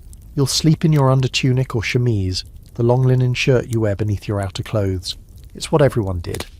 You pull off your heavy, mud-caked boots and your damp woolen hose, laying them carefully beside your pallet in the hopes they might dry a little by morning. You then take off your outer tunic and your cloak, folding them as neatly as you can to use as a pillow. The folded cloth will be lumpy and uncomfortable, but it's better than nothing. The most important part of your bedtime ritual is securing your valuables. You have a small leather coin purse and the knife at your belt. To leave them lying around would be an open invitation to the room's more light-fingered occupants. You've seen some of the people you're sharing a room with down in the common room, and you wouldn't trust them as far as you could throw them. The solution is simple. You sleep with them. You loosen your belt, wrap it around your folded clothes pillow, making sure the pouch and the sheathed knife are tucked securely underneath where your head will be. It's not foolproof, but it's the best you can do. It's a bit like using a tiny, lumpy medieval safe. A very, very bad safe. Brother Michael and Sister Agnes are doing the same beside you. Sister Agnes has found a corner near the wall, giving her a small illusion of privacy. She arranges her cloak like a curtain. It's a small gesture, but a significant one. Now comes the most awkward part, sharing a bed. The pallets are laid out side by side with very little space between them. To your left is a large, hairy-chested man who is already snoring like a congested bear. To your right is your new acquaintance, Brother Michael. You lie down on your pallet, the straw rustling and crackling beneath you. It's surprisingly lumpy and hard. You are shoulder to shoulder with strangers. You can feel the warmth radiating from the man next to you, and you can smell his faint, sour scent of stale sweat and ale. It's an intimate and deeply uncomfortable proximity. A quirky tidbit is the strict etiquette that sometimes governed bed sharing in inns. Some house rules dictated that you couldn't get into bed with your boots on, and that you had to lie still and not take up more than your allotted share of the blanket. Historians still argue whether these rules were widely followed, or were just wishful thinking on the part of innkeepers trying to prevent fights. Given the snoring behemoth next to you, you suspect the latter. You pull the thin, scratchy blanket up to your chin. It smells faintly of wood smoke and damp wool. You lie on your side, facing the wall, trying to create your own small bubble of personal space. You close your eyes, listening to the symphony of the dormitory. It's a deeply human, deeply unpleasant orchestra of snores, coughs, wheezes, and the occasional soft groan or muttered word from a dreaming sleeper. This is the reality of your 5-pence bed. No mint on the pillow, no turn-down service. Just a lumpy sack of straw, a smelly blanket, and the close, unwelcome company of a dozen strangers. You try to focus on the exhaustion in your bones, hoping it will be enough to overcome the discomfort and drag you into sleep. You drift in and out of a shallow, restless sleep. The exhaustion from your long day of walking wars with the sheer discomfort of your situation. The lumpy straw pallet seems to have a personal vendetta against your hip bones, and the folded-up cloak pillow keeps shifting, offering a new and excitingly awkward angle for your neck every 20 minutes. But it's not the physical discomfort that keeps pulling you back to the surface of consciousness, it's the noise. The dormitory is a living organism, and it is not a quiet one. The man next to you, the one you mentally nicknamed the congested bear, has moved on from simple snoring. He has now entered a new phase of his performance, a series of wet guttural snorts punctuated by long whistling inhales. It's a sound that suggests he's actively drowning in his own sinuses. You briefly consider rolling over and giving him a sharp jab with your elbow, but you decide against it. Waking a man that large in the middle of the night seems like a poor life choice. From across the room, another sleeper is a cougher. It's not a simple tickle in the throat. It's a deep, chest-rattling hack that echoes in the quiet of the room. It's a wet, productive-sounding cough that speaks of diseased lungs and a miserable prognosis. In an age before antibiotics, a persistent cough like that was often a death sentence. Each hacking fit makes you instinctively pull your blanket a little tighter, a futile gesture against the airborne particles of his illness. And then there are the talkers. One man, deep in a dream, is having a loud, one-sided argument with someone named Matilda, apparently about a goat. "But Matilda, the goat can't eat the thatch," he yells into the darkness, his voice full of anguish. A few other sleepers stir and groan at the outburst. After a moment of silence, he starts weeping softly. It's a strangely intimate and pathetic sound, a brief window into another person's troubled subconscious. This cacophony of human ailments and anxieties is the soundtrack of the medieval night. The historical fact is that pre-modern society was rife with chronic respiratory illnesses, a consequence of smoky indoor environments, poor nutrition, and a lack of effective medicine. The sounds you're hearing, the snores, the coughs, the wheezing, were simply the accepted background noise of a shared sleeping space. But it's not just the human noises. The inn itself is alive with sound. The old timber frame of the building groans and creaks with every gust of wind, like a great ship at sea. You can hear the scuttling of mice in the walls and, more worryingly, in the rushes on the floor. You feel a faint tickling on your arm and frantically slap at it, hoping it was just a stray piece of straw and not something with more legs.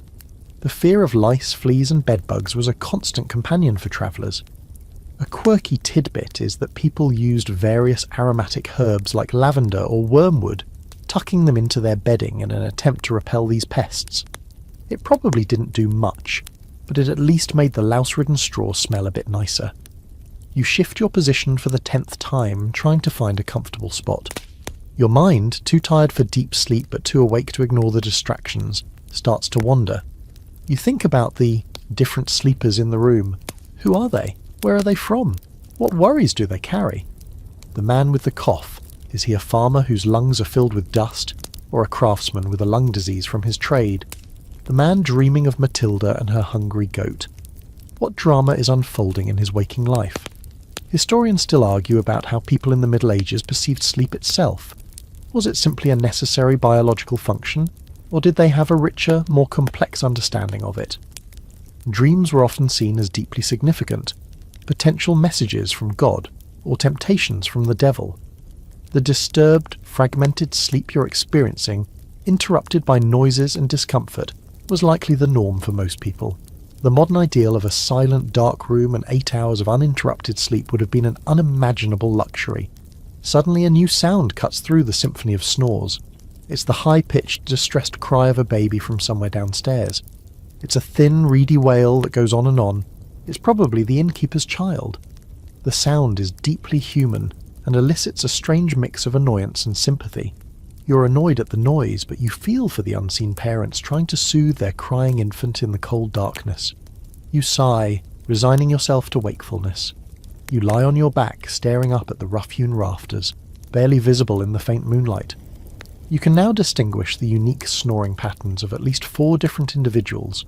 There's the bear, the whistler, the snorer with a click, and a gentle rhythmic purr from Brother Michael next to you, who seems to have found a state of grace the rest of you can only envy.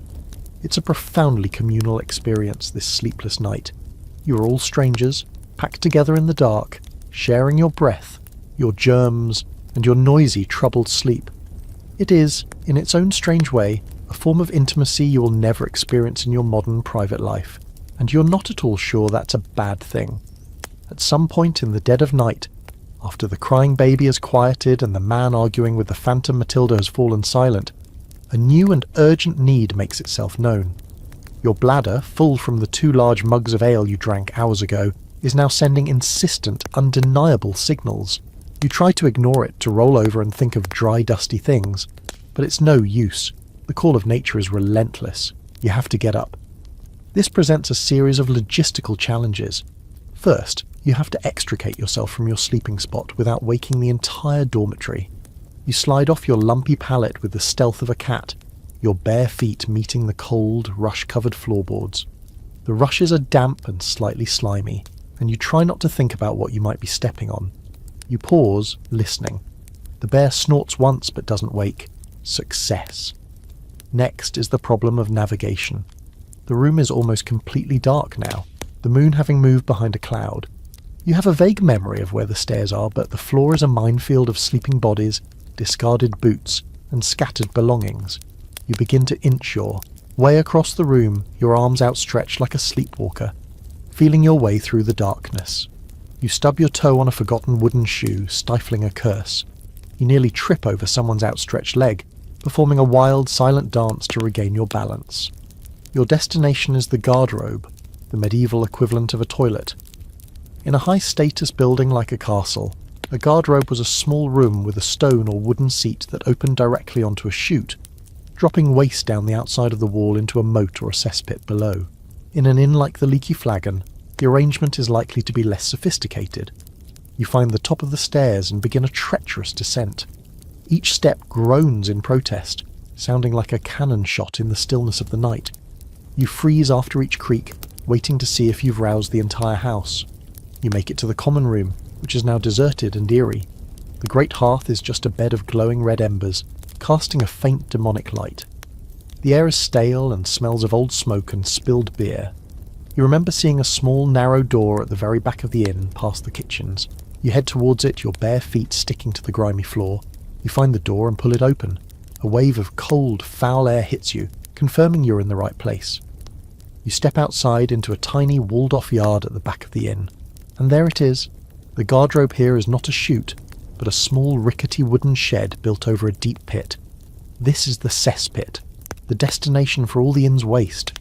The smell is overwhelming, a physical presence that makes your eyes water and your stomach churn. It is the concentrated stench of human existence, and it is horrifying. You hold your breath and venture into the small shed. Inside, there is simply a rough wooden plank with a hole cut in it, positioned over the abyss. This is it. No toilet paper, of course. That hasn't been invented. People used whatever was cheap and available.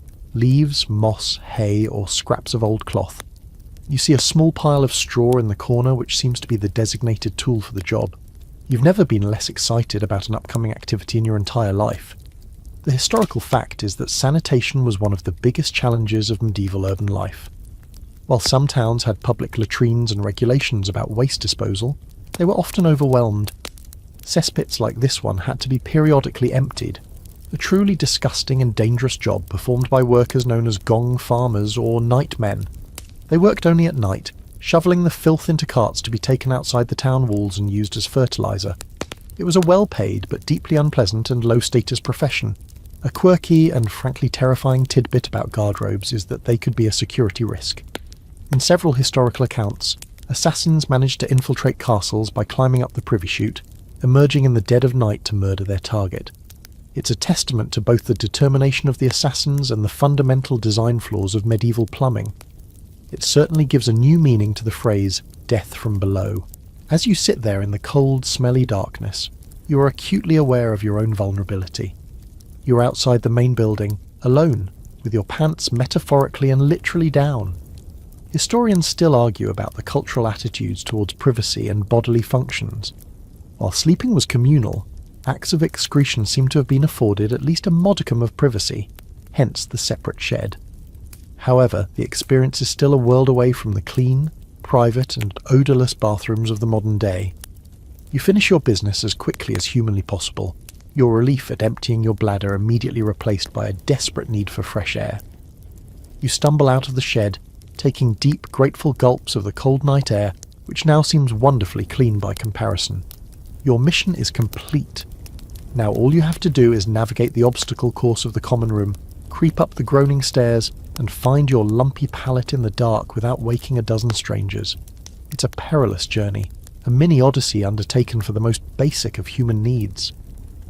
As you slip back into the dormitory, you lie down and pull the scratchy blanket over you, the foul stench of the garderobe still lingering in your nostrils. It's a powerful, multi-sensory reminder that comfort and hygiene are luxuries you have left far, far behind. You finally manage to fall back into a deeper, more profound sleep, the kind born of pure physical and mental exhaustion. The noises of the dormitory fade into a dull, distant roar, like the sound of the ocean. You're adrift in the darkness, finally at peace. But then, something pulls you back. It's not a loud noise, it's the opposite. It's a patch of silence where a sound should be. The rhythmic snoring of the congested bear next to you has stopped. Your eyes snap open. The room is still dark, but your senses are suddenly on high alert. You lie perfectly still, straining to listen. You hear a soft shuffling sound, a rustle of cloth. It's close, too close. It's coming from the spot where your head is, where your folded clothes and, more importantly, your coin purse are supposed to be. Your heart begins to hammer against your ribs. a frantic drumbeat in the quiet room. Someone is trying to rob you while you sleep. This was the single greatest fear of anyone sleeping in a communal dormitory. Theft was endemic in inns. Travellers were, by definition, people carrying money, and a room full of sleeping strangers was a paradise for a thief. You remember Rollo's warning about the gambler's knife and the general air of shadiness you felt in the common room. The danger wasn't just on the road. It was right here, inches from your head. You don't move. You don't shout. Your mind races through your options. You could yell, but that might startle the thief into violence. He could have a knife. Your own knife is tangled in your belt. People jolt awake with cries of alarm. The bear sits bolt upright with a confused roar. Someone else screams. The room descends into pure chaos. The thief, now just a panicked shadow, half crawls, half runs towards the stairs, desperate to escape the pandemonium he's created. He slips and clatters down the first few steps, and then he's gone. You're left standing in the middle of the room, your heart pounding, clutching your belongings to your chest. The dormitory is in an uproar. People are shouting questions into the darkness. What happened? Who was it? Light. We need a light. From downstairs you can hear the innkeeper Thomas yelling, his voice thick with sleep and anger. The sanctuary of the night has been irrevocably broken, not by an external threat, but by a predator from within. You've saved your money, but you know with absolute certainty that you will not be sleeping again tonight. The aftermath of the attempted theft is a period of groggy, confused chaos. Thomas the innkeeper thunders up the stairs holding a lantern high. He's wearing a long nightshirt and looks furious, his professional hospitality completely gone. His anger is not directed at the thief, who is long gone, but at the general disturbance. A commotion like this is bad for his inn's reputation. What is the meaning of this? He bellows, his lantern sweeping across the room, illuminating a scene of dishevelled, blinking sleepers, all sitting up on their pallets and staring around in confusion. You, still standing and clutching your belongings, quickly explain what happened. Someone tried to rob me. I woke up and he ran. Thomas's eyes narrow. Did you see who it was? I think it was a pilgrim, you say, the words feeling strange as you say them. I saw his badge. A murmur goes through the room. Brother Michael, who is sitting on his pallet looking as bewildered as everyone else, makes the sign of the cross. A wolf in sheep's clothing, he says, his voice full of pious horror. To bring such shame upon the holy state of pilgrimage. Sister Agnes, from her corner, is silent, her face a mask of weary disapproval. Thomas scans the room. He does a quick mental head count. Is anyone missing? A man near the stairs, a travelling tinker by the looks of his pack, speaks up. The fellow on the pallet next to mine is gone. The one who came in late, didn't see his face well, under your head, hopelessly out of reach. Your best bet is to feign sleep and wait for an opportunity. You regulate your breathing, making it slow and deep, mimicking the rhythm of a person deep in slumber. You can feel, more than see, the presence of the thief. A dark shape is hunched over you, a shadow against the slightly less dark shadows of the room. You can hear the faint sound of his breathing, quick and shallow with nerves or exertion. You feel a delicate, spider-like touch as his fingers probe the edges of your makeshift pillow, searching for the telltale bulge of your purse. The thief is likely one of your fellow lodgers. Perhaps it's one of the gamblers from downstairs trying to recoup his losses, or maybe it's just an opportunistic traveller who spotted you paying for your bed and board earlier. The historical fact is that medieval court records are filled with cases of theft in inns. The depositions of witnesses and victims paint a vivid picture of this constant low-level crime. Who is the thief? You can't see his face, but as he shifts his weight, the faint moonlight from the window catches something on his sleeve. It's a small pewter badge, glinting for just a second. It's a pilgrim's badge. Your mind reels. It's one of the pilgrims.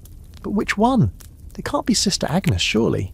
It must be Brother Michael, your sleeping companion, the man who was just a few feet away from you. The man who drank wine with Oswald and spoke of God's protection. The hypocrisy is stunning. Or perhaps it's another pilgrim you didn't notice in the common room. A quirky tidbit that suddenly feels very relevant is that not all pilgrims were pious. The long anonymous roads of pilgrimage were the perfect cover for criminals and con artists. Geoffrey Chaucer, writing in the late 14th century, masterfully captured this diverse and morally ambiguous cast of characters in his Canterbury Tales. His pilgrims include a saintly knight and a poor parson, but also a pardoner who sells fake relics and a summoner who takes bribes. The pilgrim's badge, you realise, is not a guarantee of piety, it's just a costume. Historians still argue about this very issue. Was Chaucer's cynical view of pilgrims a satirical exaggeration, or was it a depressingly accurate reflection of reality?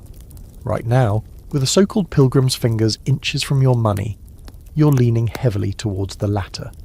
The thief's fingers find the lump of your coin purse. He becomes bolder now, his movements less tentative as he tries to work it free from the tangle of your belt and cloak.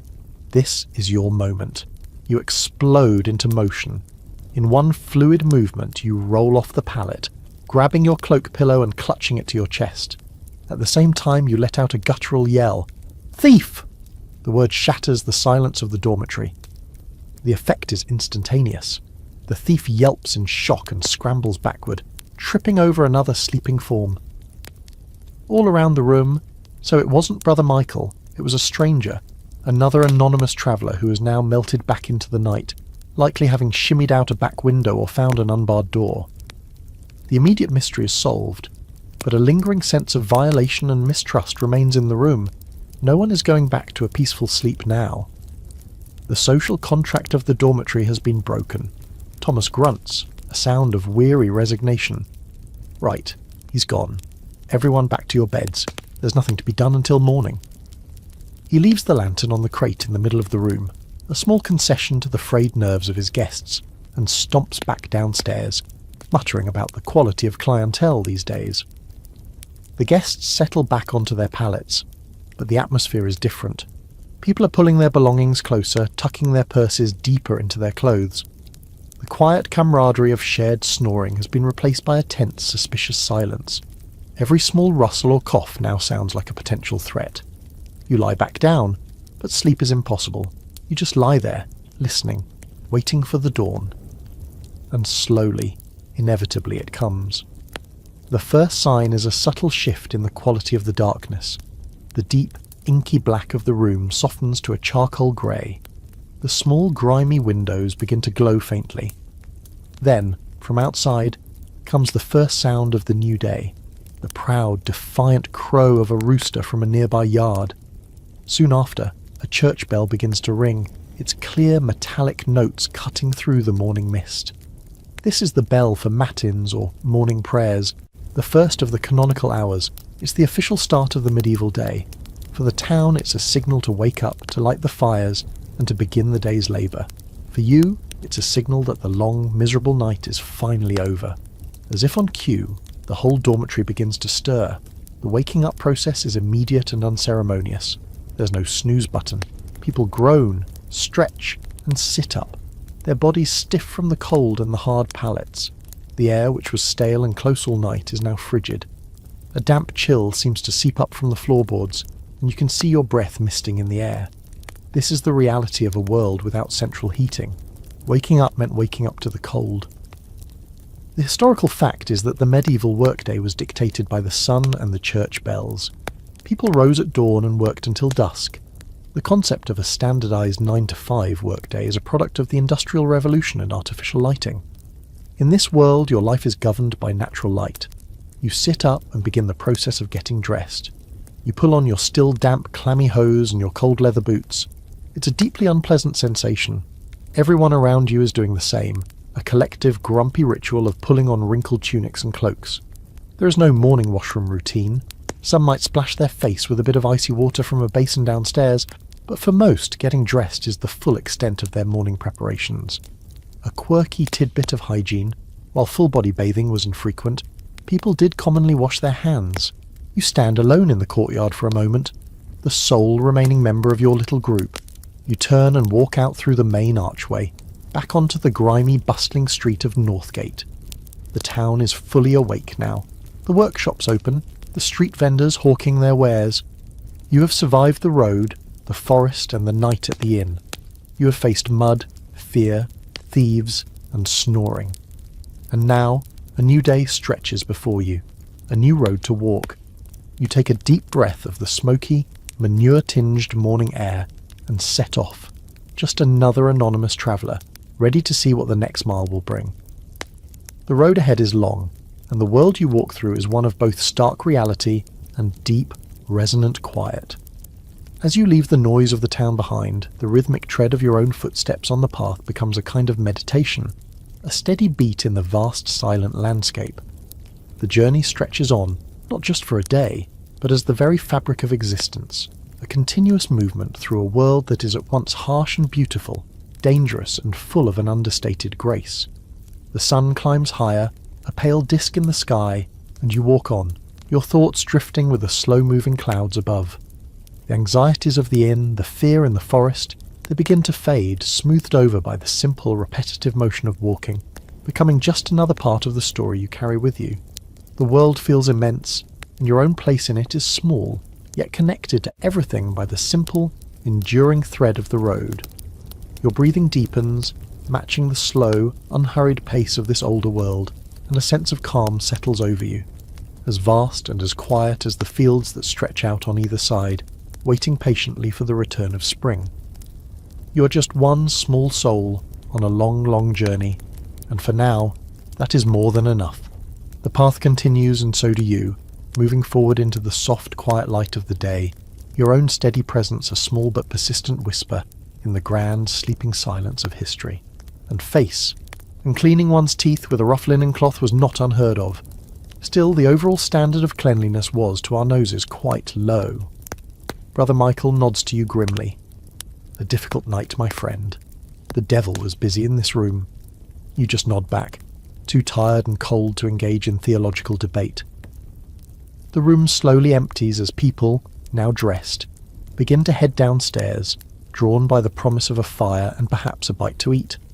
The dormitory, which seemed so full of life and threat during the night, is now just a sad, empty room, littered with straw and rumpled blankets smelling of stale sleep. You take one last look around, a silent farewell to the scene of your restless night, and follow the others down the creaking stairs and into the new day. The cold reality of waking up in a medieval inn is not a gentle affair. It's a sudden, shivering plunge back into the conscious world. You descend the stairs into the common room to find it already bustling with the morning's activity. The fire in the hearth has been built back up into a cheerful blaze, and the warmth is a welcome relief after the chill of the dormitory. The room is filled with the guests from last night, all looking a bit rumpled and sleep-deprived, but focused on the next stage of the daily routine, breaking their fast and settling their bills. There's no breakfast menu. Thomas or his wife simply hands out what's available. For most guests, this means a hunk of the same dense, dark bread you used as a trencher last night, and a mug of small ale. This is a weak, low-alcohol beer that was a staple of the medieval breakfast. It was hydrating, provided some calories, and was still safer than the water. It's a bit jarring to think of starting the day with beer, but it was perfectly normal. Some of the wealthier guests, like Oswald, might pay extra for a bit of cheese or even a boiled egg to go with their bread. You take your bread and ale and find a spot on a bench near the fire. The bread is tough and requires serious chewing, but it's filling. The small ale is thin and watery compared to the rich dark brew from last night, but it's wet and washes down the dry bread. You eat quickly, not for pleasure, but for fuel. The road awaits. Once you've finished your meagre breakfast, it's time for the final crucial transaction, paying the reckoning. This was the term for settling your bill. Thomas the innkeeper stands near the main door, holding the slate on which he's been keeping a running tally of everyone's expenses. He doesn't use paper, which was an expensive commodity. Slate was reusable and practical. Oswald goes first. Thomas runs his finger down a list of charges. Let's see, Master Oswald. 1 fine bed, 5d. Supper, with wine for 2, that's 3d. Stabling and oats for the mule, another 2d. And your extra ale. The reckoning is 11d. Oswald grumbles for show, but he counts out the silver coins without real argument. It's a fair, if hefty, price. Next, it's the turn of the pilgrims and yourself. Thomas looks at his slate. For the 3 of you, 3 pallets in the dormitory, that's 6d. Supper of pottage for 3, that's 3d. Your ale and the boys' breakfast. Your reckoning is 10d total, so 3d and a penny for you to split. It's a bit of complex medieval math. Brother Michael, Sister Agnes, and you pool your coins together, counting out the mix of pennies and half-pennies to make up the total. Handing over the coins feels like a significant depletion of your resources. Travel was expensive. The historical fact is that inns were one of the few places where a cash economy was in full effect. In much of the rural, feudal world, transactions were often based on barter, service or payment in kind, like a chicken or a bag of grain. But at a roadside inn, coin was king.